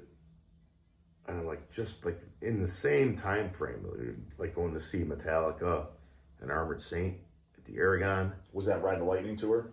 Or, no, you said probably Master of Puppets. It was, right before Master of Puppets, I believe. It was Now, 86. It was 86, because I was going with high school friends. Now, at that time, Master of Puppets era, Metallica, you go to see them in Chicago. Roughly how many people are we talking at a Metallica show? At that time, Yeah. Aragon was probably, I think, about 4,000 people. And is it filled? It was filled. Oh, yeah. Okay, It was fucking great, man. We were like kids. We were like fucking scared nervous. Now, at that time, too, who was more popular, say, in 86? Ozzy or Metallica? Oh, Ozzy, of course. Yeah, Ozzy was playing stadiums, Metallica. Because eventually Metallica obviously surpassed them. Right, in exactly. popularity. Right. When do you think that happened? Black Album? Yeah. That changed everything, man. Did you like that album? I kind of did. Just because... Same. I like it as a commercial metal record. Well, what was the album? Injustice for All that came out I like that too. previously? I did too, but it was just real long and noodly and just The songs are long, yeah. So it was just fucking... It was almost like a breath of fresh air when the Black Album came. I was like, oh, I just hearing some, just straight ahead, almost like hard rock songs. It's funny because, again, it's refreshing talking to guys like Scott's there too, but I think you're less closed-minded than him. Guys your age. Well, no, guys your age. People, that's what's funny, dude, when people this guy's a gatekeeper, he's closed-minded. I'm like, dude, you have no fucking idea. I was like, Kanye? Holy fuck. I was like, dude, when I would mention a band like Sinister, Monstrosity, people were like, fuck yeah, dude, the first 4 albums. You know what he said? I like the demos. I was like, whoa. So I was like, you don't like Imperial Doom? Demos are better. I'm like, Yes, this motherfucker don't like anything. but that was such an underground mindset too. Back in the day, I just like the demos. Do you think those guys were intentionally doing that? Because I started I was like, these guys are talking on their ass. I was like, there's no way they believe in some of this shit they're saying. I mean, I think probably they are being sincere. I'll underground the next guy. But I think it ties into both of it. I think they are being sincere. I genuinely believe that they do like the demos better. But there's also a pride in saying that too. Mm-hmm. Just I like the demos better. Fuck that album. Well, maybe if I met you 20 years earlier, I would have had a different statement on this. But it seems like you're of that exact same generation. Hell, you're a couple years older than some of these guys that are saying the shit that I know. But it seems like your mindset really isn't that put it this way, these guys that I'm mentioning, there's no way in fuck that they would even say the Black Album is okay. They wouldn't dare even say it's okay. Yeah. So it seems like you're different in that sense. It's just I don't care that much. Yeah. It's just it's I don't know. To give that harsh of an opinion means I give more of a shit. I don't know. No, I get you, but at the same time, when I say Load, I think was the biggest pile of shit.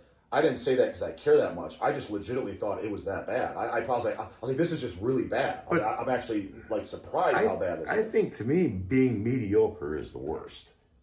Because it just blends. When something's just fucking, it's all right. Yeah. Just fucking as opposed to that fucking sucks. You can find something redeeming about something that fucking sucks. But mediocre, just Yeah, it's all right. It's kind of like, have you ever seen the movie Leprechaun in Space? It's the fourth one. Goes outer space. No, but I want to. Dude, here's the thing. Dude, it's so fucking bad that it's actually good. Like, you know what I mean? Like, it's so bad that it's that you're actually entertaining. You're laughing. That sounds fucking awesome. Yeah, it's the fourth one. Did you see the third one in Vegas? I've only seen the first two. Oh, Vegas is pretty damn good, too. I've seen the first one in the show. So you never seen... Dude, get this. So the fifth one's in space, right? So bad it's good. You know what the sixth one is? No. Leprechaun in the Hood. In the Hood. D-A Hood. I do remember that. I do. Now. Check this out. Gets even better. You know what the seventh one is then? Word. Martha's Vineyard? Leprechaun back to the Hood. He goes back. He's smoking a bong in it. Dude, it's terrible. Yeah, then he's doing a rap at the end. Lep in the Hood, here to do no good. Oh, Jesus. But like shit like that, yeah, it's so fucking bad that you're like, dude, this is so terrible that you're like, I'm actually entertained. Yeah, that's great. Yeah. That's what I like. It was just like, what's that one saying? It's like, to appreciate fine art, you need to appreciate fine dreck. I think that's an actual saying. I didn't come up with that. But, it's just like, it's like to appreciate good pizza, like real good pizza. It's just like, you got to know how to appreciate good frozen pizza too. You know what I mean? What do you think about a guy's statement? A guy I know very well. He says the best pizza in the world is Papa John's. Why would you even order from anywhere else? Is that what the fuck, brah? I mean, he probably hasn't. Has he had any other kind of pizza anymore? He has. We grew up together. Okay. Depends on the Papa John's, I guess. Maybe that one franchise is really good. Do you think by the fifth large, though, ordered at the same time, it's going to be just as good as the first fresh one? No, of course not. Check this guy out, dude. This guy comes in the house, 5 large pizzas, right? I'm like, the fuck are you doing? You having a party? He's like, food for the week. I'm like, food for the week? I was like, the fifth one's going to be all crusty as shit by the time. I was like, keep in mind, Papa John's is 4 minutes down the road. You could just get a fresh one each day. And his statement is now, when I call him on, I was like, they were running a deal.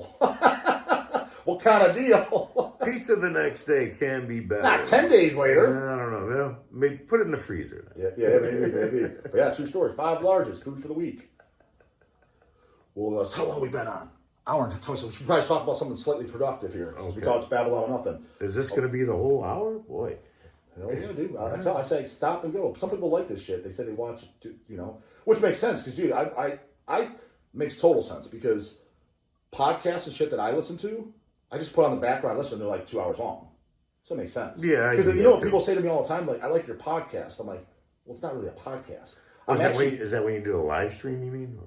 No. They're just talking about my videos. They've been saying this for years. Before this isn't live, is it? No, it's not. No. That could have been entertaining too. But the reason I don't like doing lives is I do like doing them, but the reason I don't is because that's not my video for the day. See, I'm such a goddamn go-getter. Right. They got that video plus the live. This at least gives me a day.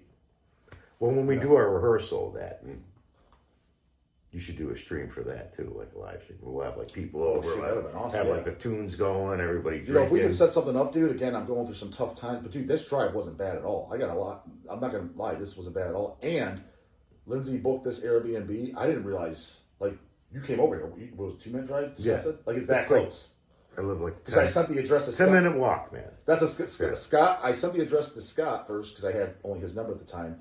He just put a bunch of laughy faces. Like, dude, I could literally walk there. Right. I was like, oh, sweet. I was like, so you guys are close. Because I wasn't sure. I didn't know if you're 40 minutes away. I didn't know. You're exactly in between fucking Scott's this way, I'm that way. Perfect.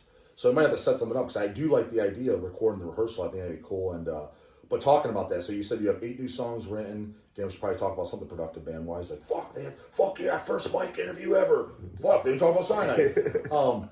8 new songs. Would you say it's just traditional Cianide? Are they a little bit more doomy, a little bit more mid-pace? Is the dog going to be bored? Any album you compare it to? I think it's it's just kind of us. Is the best way I could say it. It's like I think the songs are a couple songs are like a little bit more longer. What do you consider longer? 7 minutes? No, like 6 minutes. Okay.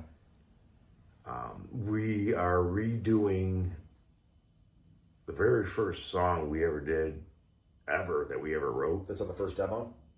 It's not even on any of the demos. Oh, no shit. It's okay. like a rehearsal. It's called Dead. It was like the first song we ever played together. Do you find that weird? Because did I tell you that? I think I told you off camera that, because I have the, was it Nuclear Ashes or whatever, the double disc demos? Something like that. Ashes to Dust, yeah. Yeah. So I like the Cianide demos. That song's not on there. No, but I'm saying, so I like the demos, right?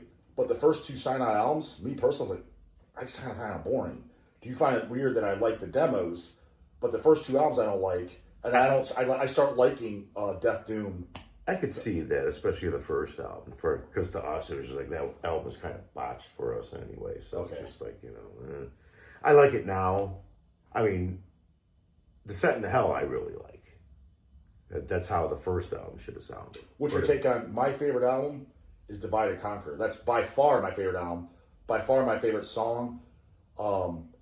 That's the first time I heard by you guys. That was kind of a crazy production for us too. We actually had to redo that production. Is that why we did the double disc? Yes, You think yeah. that was cool how we included that?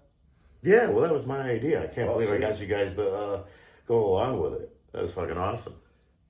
No, I don't see why not. I mean, granted, that wasn't ran by me. That was before you even knew me, I think. That was who were you talking to, Eric or Chase? I think Chase.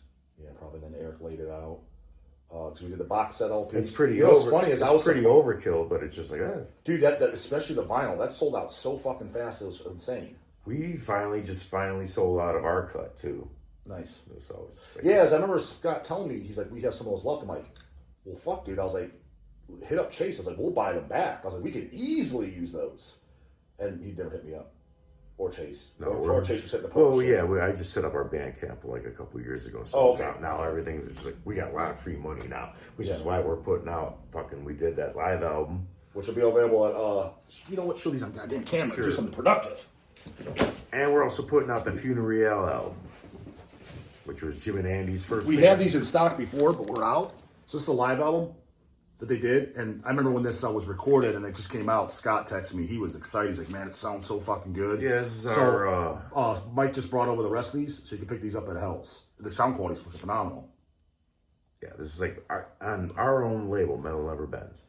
Now, what was the about this show?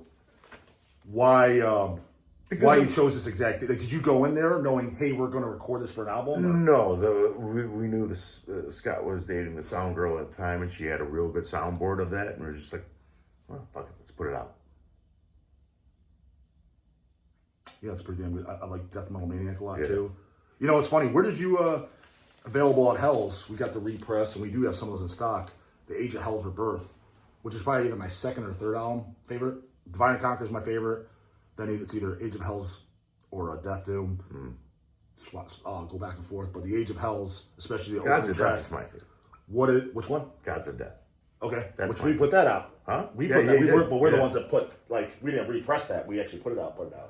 I mean, we repressed it too, but you know. That was like our first official signing with you guys. Where did you guys get? I absolutely love that intro. I wish there was a Hell So Strong. If there wasn't one, I'd ask God to start one. It repeats. I think that intro is so fucking awesome, and it kicks in like a juggernaut. Fantastic song too. That was where did you get that intro? Like during like underground like videotape trading shit. We had a friend who had that. It was like from like a cable access show, like a really like just like weird. Just I think it was like in Phoenix or something like that. It was called The Great Satan at Large. Where it was just like a guy dressed up like fucking the devil. So it was a video. Yeah, it was a video, but it was done like a late night fucking host like show. It was just like, and his guest was God, and so they're just fucking sitting there ripping, just like drinking 40s and just ripping on people, callers and shit. It was just like, and that was the intro from that. And I believe in Hell So Strong. If there Right. wasn't one, I'd ask God to start. Like, Now, welcome to you Hell, guys just motherfucker. repeated. You just guys put it on repeat, right? He didn't Right. keep saying it. Exactly. Yeah, Yeah. that's what I figured. Yeah, fucking fantastic intro album. And I then think we you might be repre- able to find that video on YouTube. I'll fucking forward it. Okay, cool. Yeah, but we repressed that on vinyl. Did we repress it on CD too? Yeah, we did, right? No, you didn't do just the vinyls, CD. right? Because No. that's when I think Displeased still owned it. Okay. And so I think you guys had to... But it's weird because we still Like have some of license those it in or- stock. And the reason I say it's weird is because Divide and Conquer sold out so fast. You would have thought it would have done like, well, why would you want that one but not the album right after? Like, I don't know. I just thought that was kind of strange. That is weird. Yeah. Like, again, a lot of shit you can't predict. You know what I mean? Especially, well, yeah, because Divide was originally on Merciless Records. Yes. Divide and both Death Doom, because I have the original pressings. Well, technically, yeah, but we own Death Doom. Okay. So, and that's why, because you guys first repressed it with Razorback, right? It's got a different cover art. Yeah. Future did that cover art. Correct, yeah. And I think the LP pressing we did with the outer shell. Yeah, I think that has that one's really cool. Yeah, it's got both actually. The outer shell is the Putrid artwork. Okay, then the inside has the other inside. Yeah, the one LP has the CD cover for Merciless. Yes, it's funny, dude. Do you remember what year we did the Death Doom LP? Because this was shit 2015. So 10 years ago now. Yeah. Because I keep telling everybody, doing this for so long and all the releases, and my entire last 25 years of my life, and then Groundhog Day. So people were like, "What year did this come out?" I'm like, I don't even know, dude. Yeah, I can like, imagine. What do you mean you don't know? I was like, it just all blurs together. Yeah, exactly. I was like, it's just all one big, long 25 years. I was like, I went from 15 years old, oh, how the fuck? I'm 40 now. How the fuck did that happen? Because I remember being 18 like it was yesterday. And now I go to shows and there's kids younger than me. I'm like, how the fuck is there anyone here? How the fuck is there anyone younger than me? I was always the youngest person. It gets faster, bro. Trust me. You're almost 60. Yeah, 3 years. Yeah. How old is Paul then? Duckman. He's got to be 61, 62, right? He's got to be at least 60, I think. Okay. He's definitely older than me. He was older than me back then. Now, how long do you think, honestly, then the new Cianide, realistically, I would think would be out by 2026, right? Next year, we're planning. We want to be done with it. Is Hell's doing that, or are you doing a different label? I don't even know. We would hope. Are you guys going to do it? Yeah, but we don't, as you know, like, we don't hold a gun to anybody's head. Right. It's like, if you don't want to work with us, sorry to hear that, but no hard feelings. I mean, But do we prefer to? Of course. Unless fucking Atlantic Records or whoever. It's a $100,000 check. Yeah. It's just like, we're going with you guys. Dude, I got to say, too, and I'm not going to say on camera, obviously, but you guys killed me because I heard it was a worthwhile offer. I was like, fuck yeah, I'm going. Why didn't you guys play this last Maryland Death Fest? I know you got offered, and I heard what you got offered. I'm like, surely they're playing. And Scott's like, we turned it down then. I'm like, oh, you fucking fag. I was like, we're going to hang. Like, what do you mean?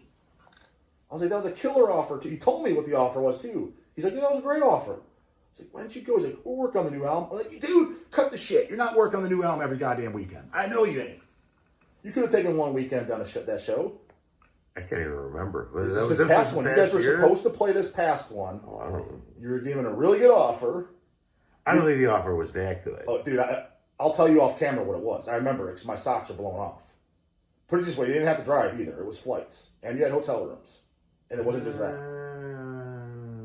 All right, we'll talk about it off camera. Yeah. But I was like, oh man, because you would have been able to play it. I don't think you ever played MDF, right? We played it twice. Okay. And then we did Netherlands Death Fest too, what year did you do that? 2017, 2017. It was 2017 we played. How many overseas shows has Cianide played? Twice. Netherlands and where else? Denmark, Killtown Death Fest. Dude, it's hilarious to say because you realize Netherlands and Denmark are two top countries I want to go to. It was cool. Which country did you like better? Like just as a spectator that you. I like Denmark was a lot like just history everywhere, just cobblestone streets and all that. Yeah. Was there any statues of King Diamond? I didn't see any. No. Didn't see any. No. Do you think the average person there knows who King Diamond is? Like, is he considered like a metal legend from there? I know a person of metal scene, but I'm talking about you're walking in a grocery store and the average 25-year-old who don't listen to metal. Do they know? It's hard to say. I would probably hazard no. Yeah, that's what I think.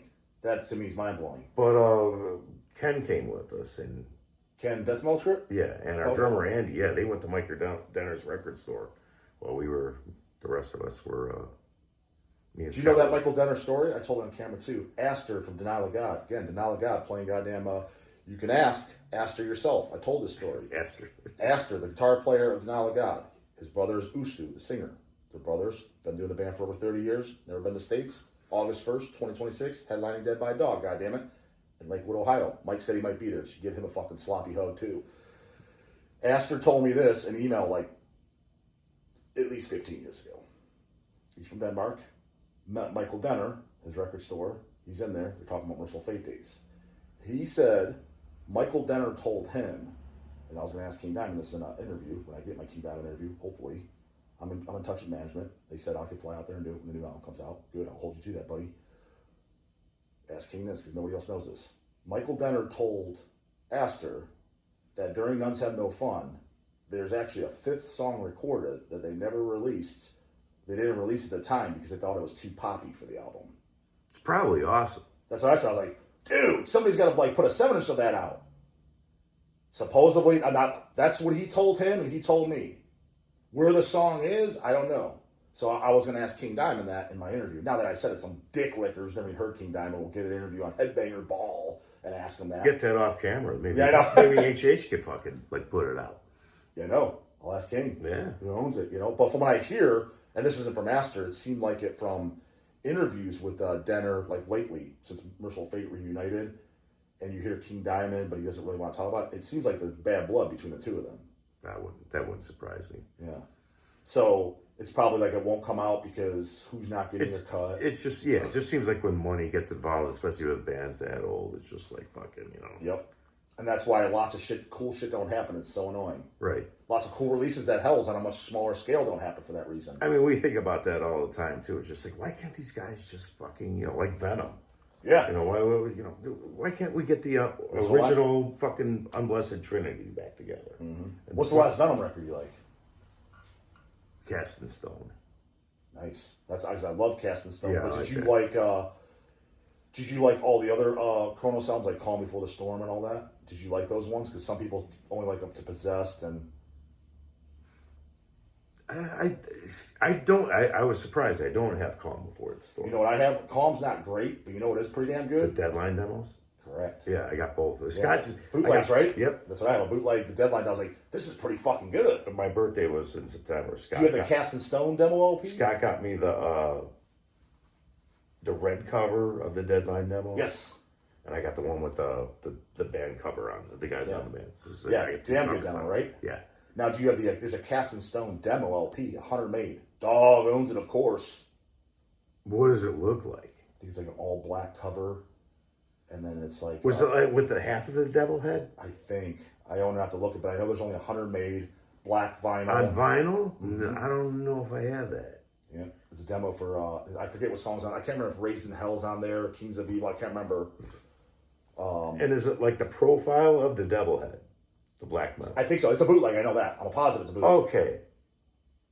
Wasn't that called like Skeletons or something? No, it's just Skeletons in the Closet release. There's that. That's an official release. What the fuck? I could kind of see it. But does it only have like 5 songs or something? Yeah, correct. Yeah. 5 or 6, yeah. Yeah, okay. I think I have that on CD. Okay. Well, since we're on a topic, and obviously you know I'm a super fan, and you're a little bit more open-minded, what is your cutoff for King Diamond and Merciful Fate, or do you not have one? What do you, well, I know what you like. I know you like Melissa and shit. What do you not like, if anything? I mean, I guess I never really hated any of their stuff. I mean, I like Melissa and Oath. Yeah, I knew that. That goes without saying. I never met a human being other than... I have In the Beginning on CD, but I don't really listen to it that much. And as far as King Diamond, I think I go as far as Them.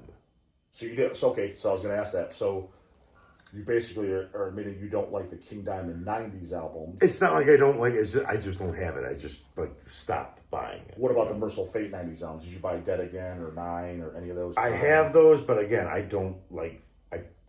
Same thing with like the Metallica. I'll buy it when I see it. I was like, listen to it a couple times and just like, because I love those albums.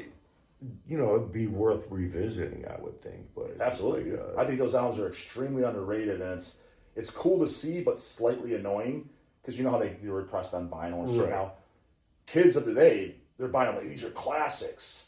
What's cool about that is because I grew up on those albums and I loved them. I mean, the first time I saw Merciful Fate was in 1999 on the 9 tour. You know, that's when I seen them. I was 14. Yeah, but at that time, nobody really liked those albums. But me growing up on them, seeing that people legitimately like them now, I'm like, it's cool, but I'm kind of like, where were you then, dude? I'm like, well, dude, I was 25. I'm like, all right, well, I guess that makes sense. But I'm just saying, still. I was literally like, me and my brothers, like the only guys that like the 90s albums. Like, dude, other than me, Eazy-E, and Sea-Dog, I cannot name you one person that I know personally, so put in the comments box for one of them, that likes like Dead Again, the second last album. Kanye said when he heard that album, he's like, I wish they were dead again. I was like, dude, I love that record. I was like, dude, it's got Sucking Your Blood, Fear, Crossroads. I was like, those songs are amazing. What are you talking about? I don't have that album. The opening song, Torture, Banshee, Mandrake, phenomenal album. 10 out of 10. 666 crushed fucking skulls. So you didn't have a good time at Merciful Fate in Detroit one. The whole very commercial setting, no. Because when I saw Merciful Fate, dude. Well, you guys were up in the balcony or whatever. Dude, I got yelled at. No bullshit. No, I'm not even joking. Dude, I was standing, because I didn't know. I was standing there. Like, you can't stand there. All right. So I moved over a little bit. You can't stand there. I'm like, where the fuck should I was like, guys, now I'm pissed. I was like, where the fuck should I stand? You got to sit down in one of these seats.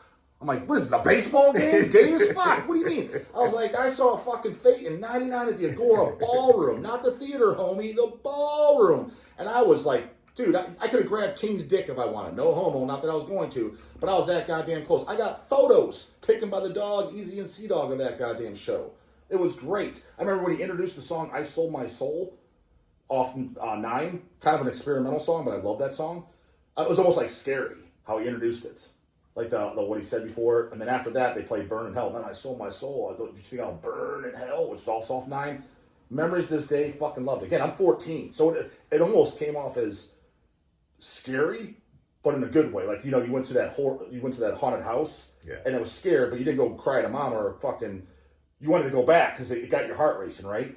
I remember that Merciful Fate show being like that. I went to this last one. I'm like, first off, 80% of these fucking fags don't even listen to Merciful Fate. Damn sure don't anything. So they got no business being here. They're in my goddamn way. Second of all, a metal show don't have fucking nothing but balcony seating.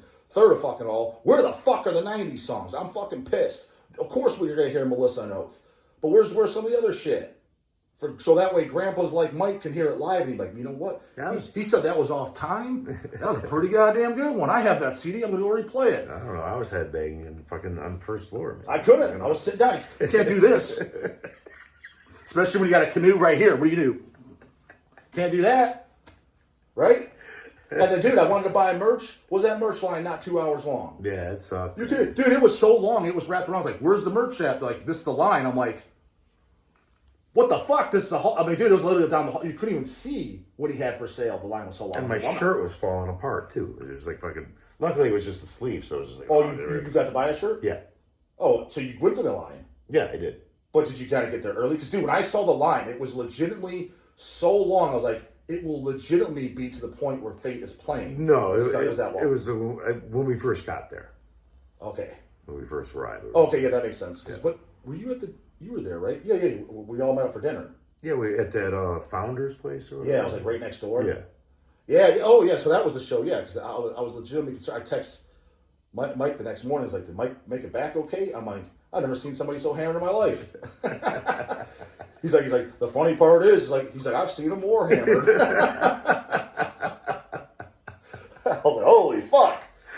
Yeah, I remember we're at the table, dude. You're just getting them by the pitcher. I was like, as I said on the channel, I was like, Mike don't count them by the 12 ounces. He counts it by the pitcher. Hey, what do I look like, a lightweight? Yeah, how many pitchers do you have, bro? Not how many tall boys you have, how many pitchers you have, right? Exactly. All right, Mike, is there anything we forgot that we should probably give them? No, just like I said, it's like our own label is going to be putting out the Funeral album, the Misery Season. Hopefully, we're putting that order in next week. Oh, so that's one. Yeah. So Aaron's doing the layout, so we're still waiting. Nice. We're still waiting for him. But other than that, yeah, be on the lookout for that. These guys will have it. And other than so that's for Soul Cianide to be a full length. That's Funeral. That's yeah, Jim but I'm saying, Andy's. but the Cianide that you're saying then, as far as Hell's Headbangers. You guys are doing that. We're not doing that. Yeah, so that'll be a full length though, right? Yes. You said 8 songs done. How many songs you plan in totality? 10, 12? No, it's just gonna be 8 songs. Okay, but it'll be about 40 minutes. Okay, cool, perfect. So watch out for that. Hopefully in 2026. And if you're watching this in 2027, you're like, "What the fuck? It's still not out." Well, yeah, yell at me. Yeah. All right, guys, just under goddamn 2 hours. Put in there if you want Mike back. If you want to see that rehearsal, I can maybe drive back on out here and make it goddamn happen. It's probably not soon because it's gonna be wintertime. I'm not driving a goddamn blizzard. Right. But maybe make it happen. Goddamn it. Let me know if you want to set the fucking seats. Later, goddamn it. Cheers.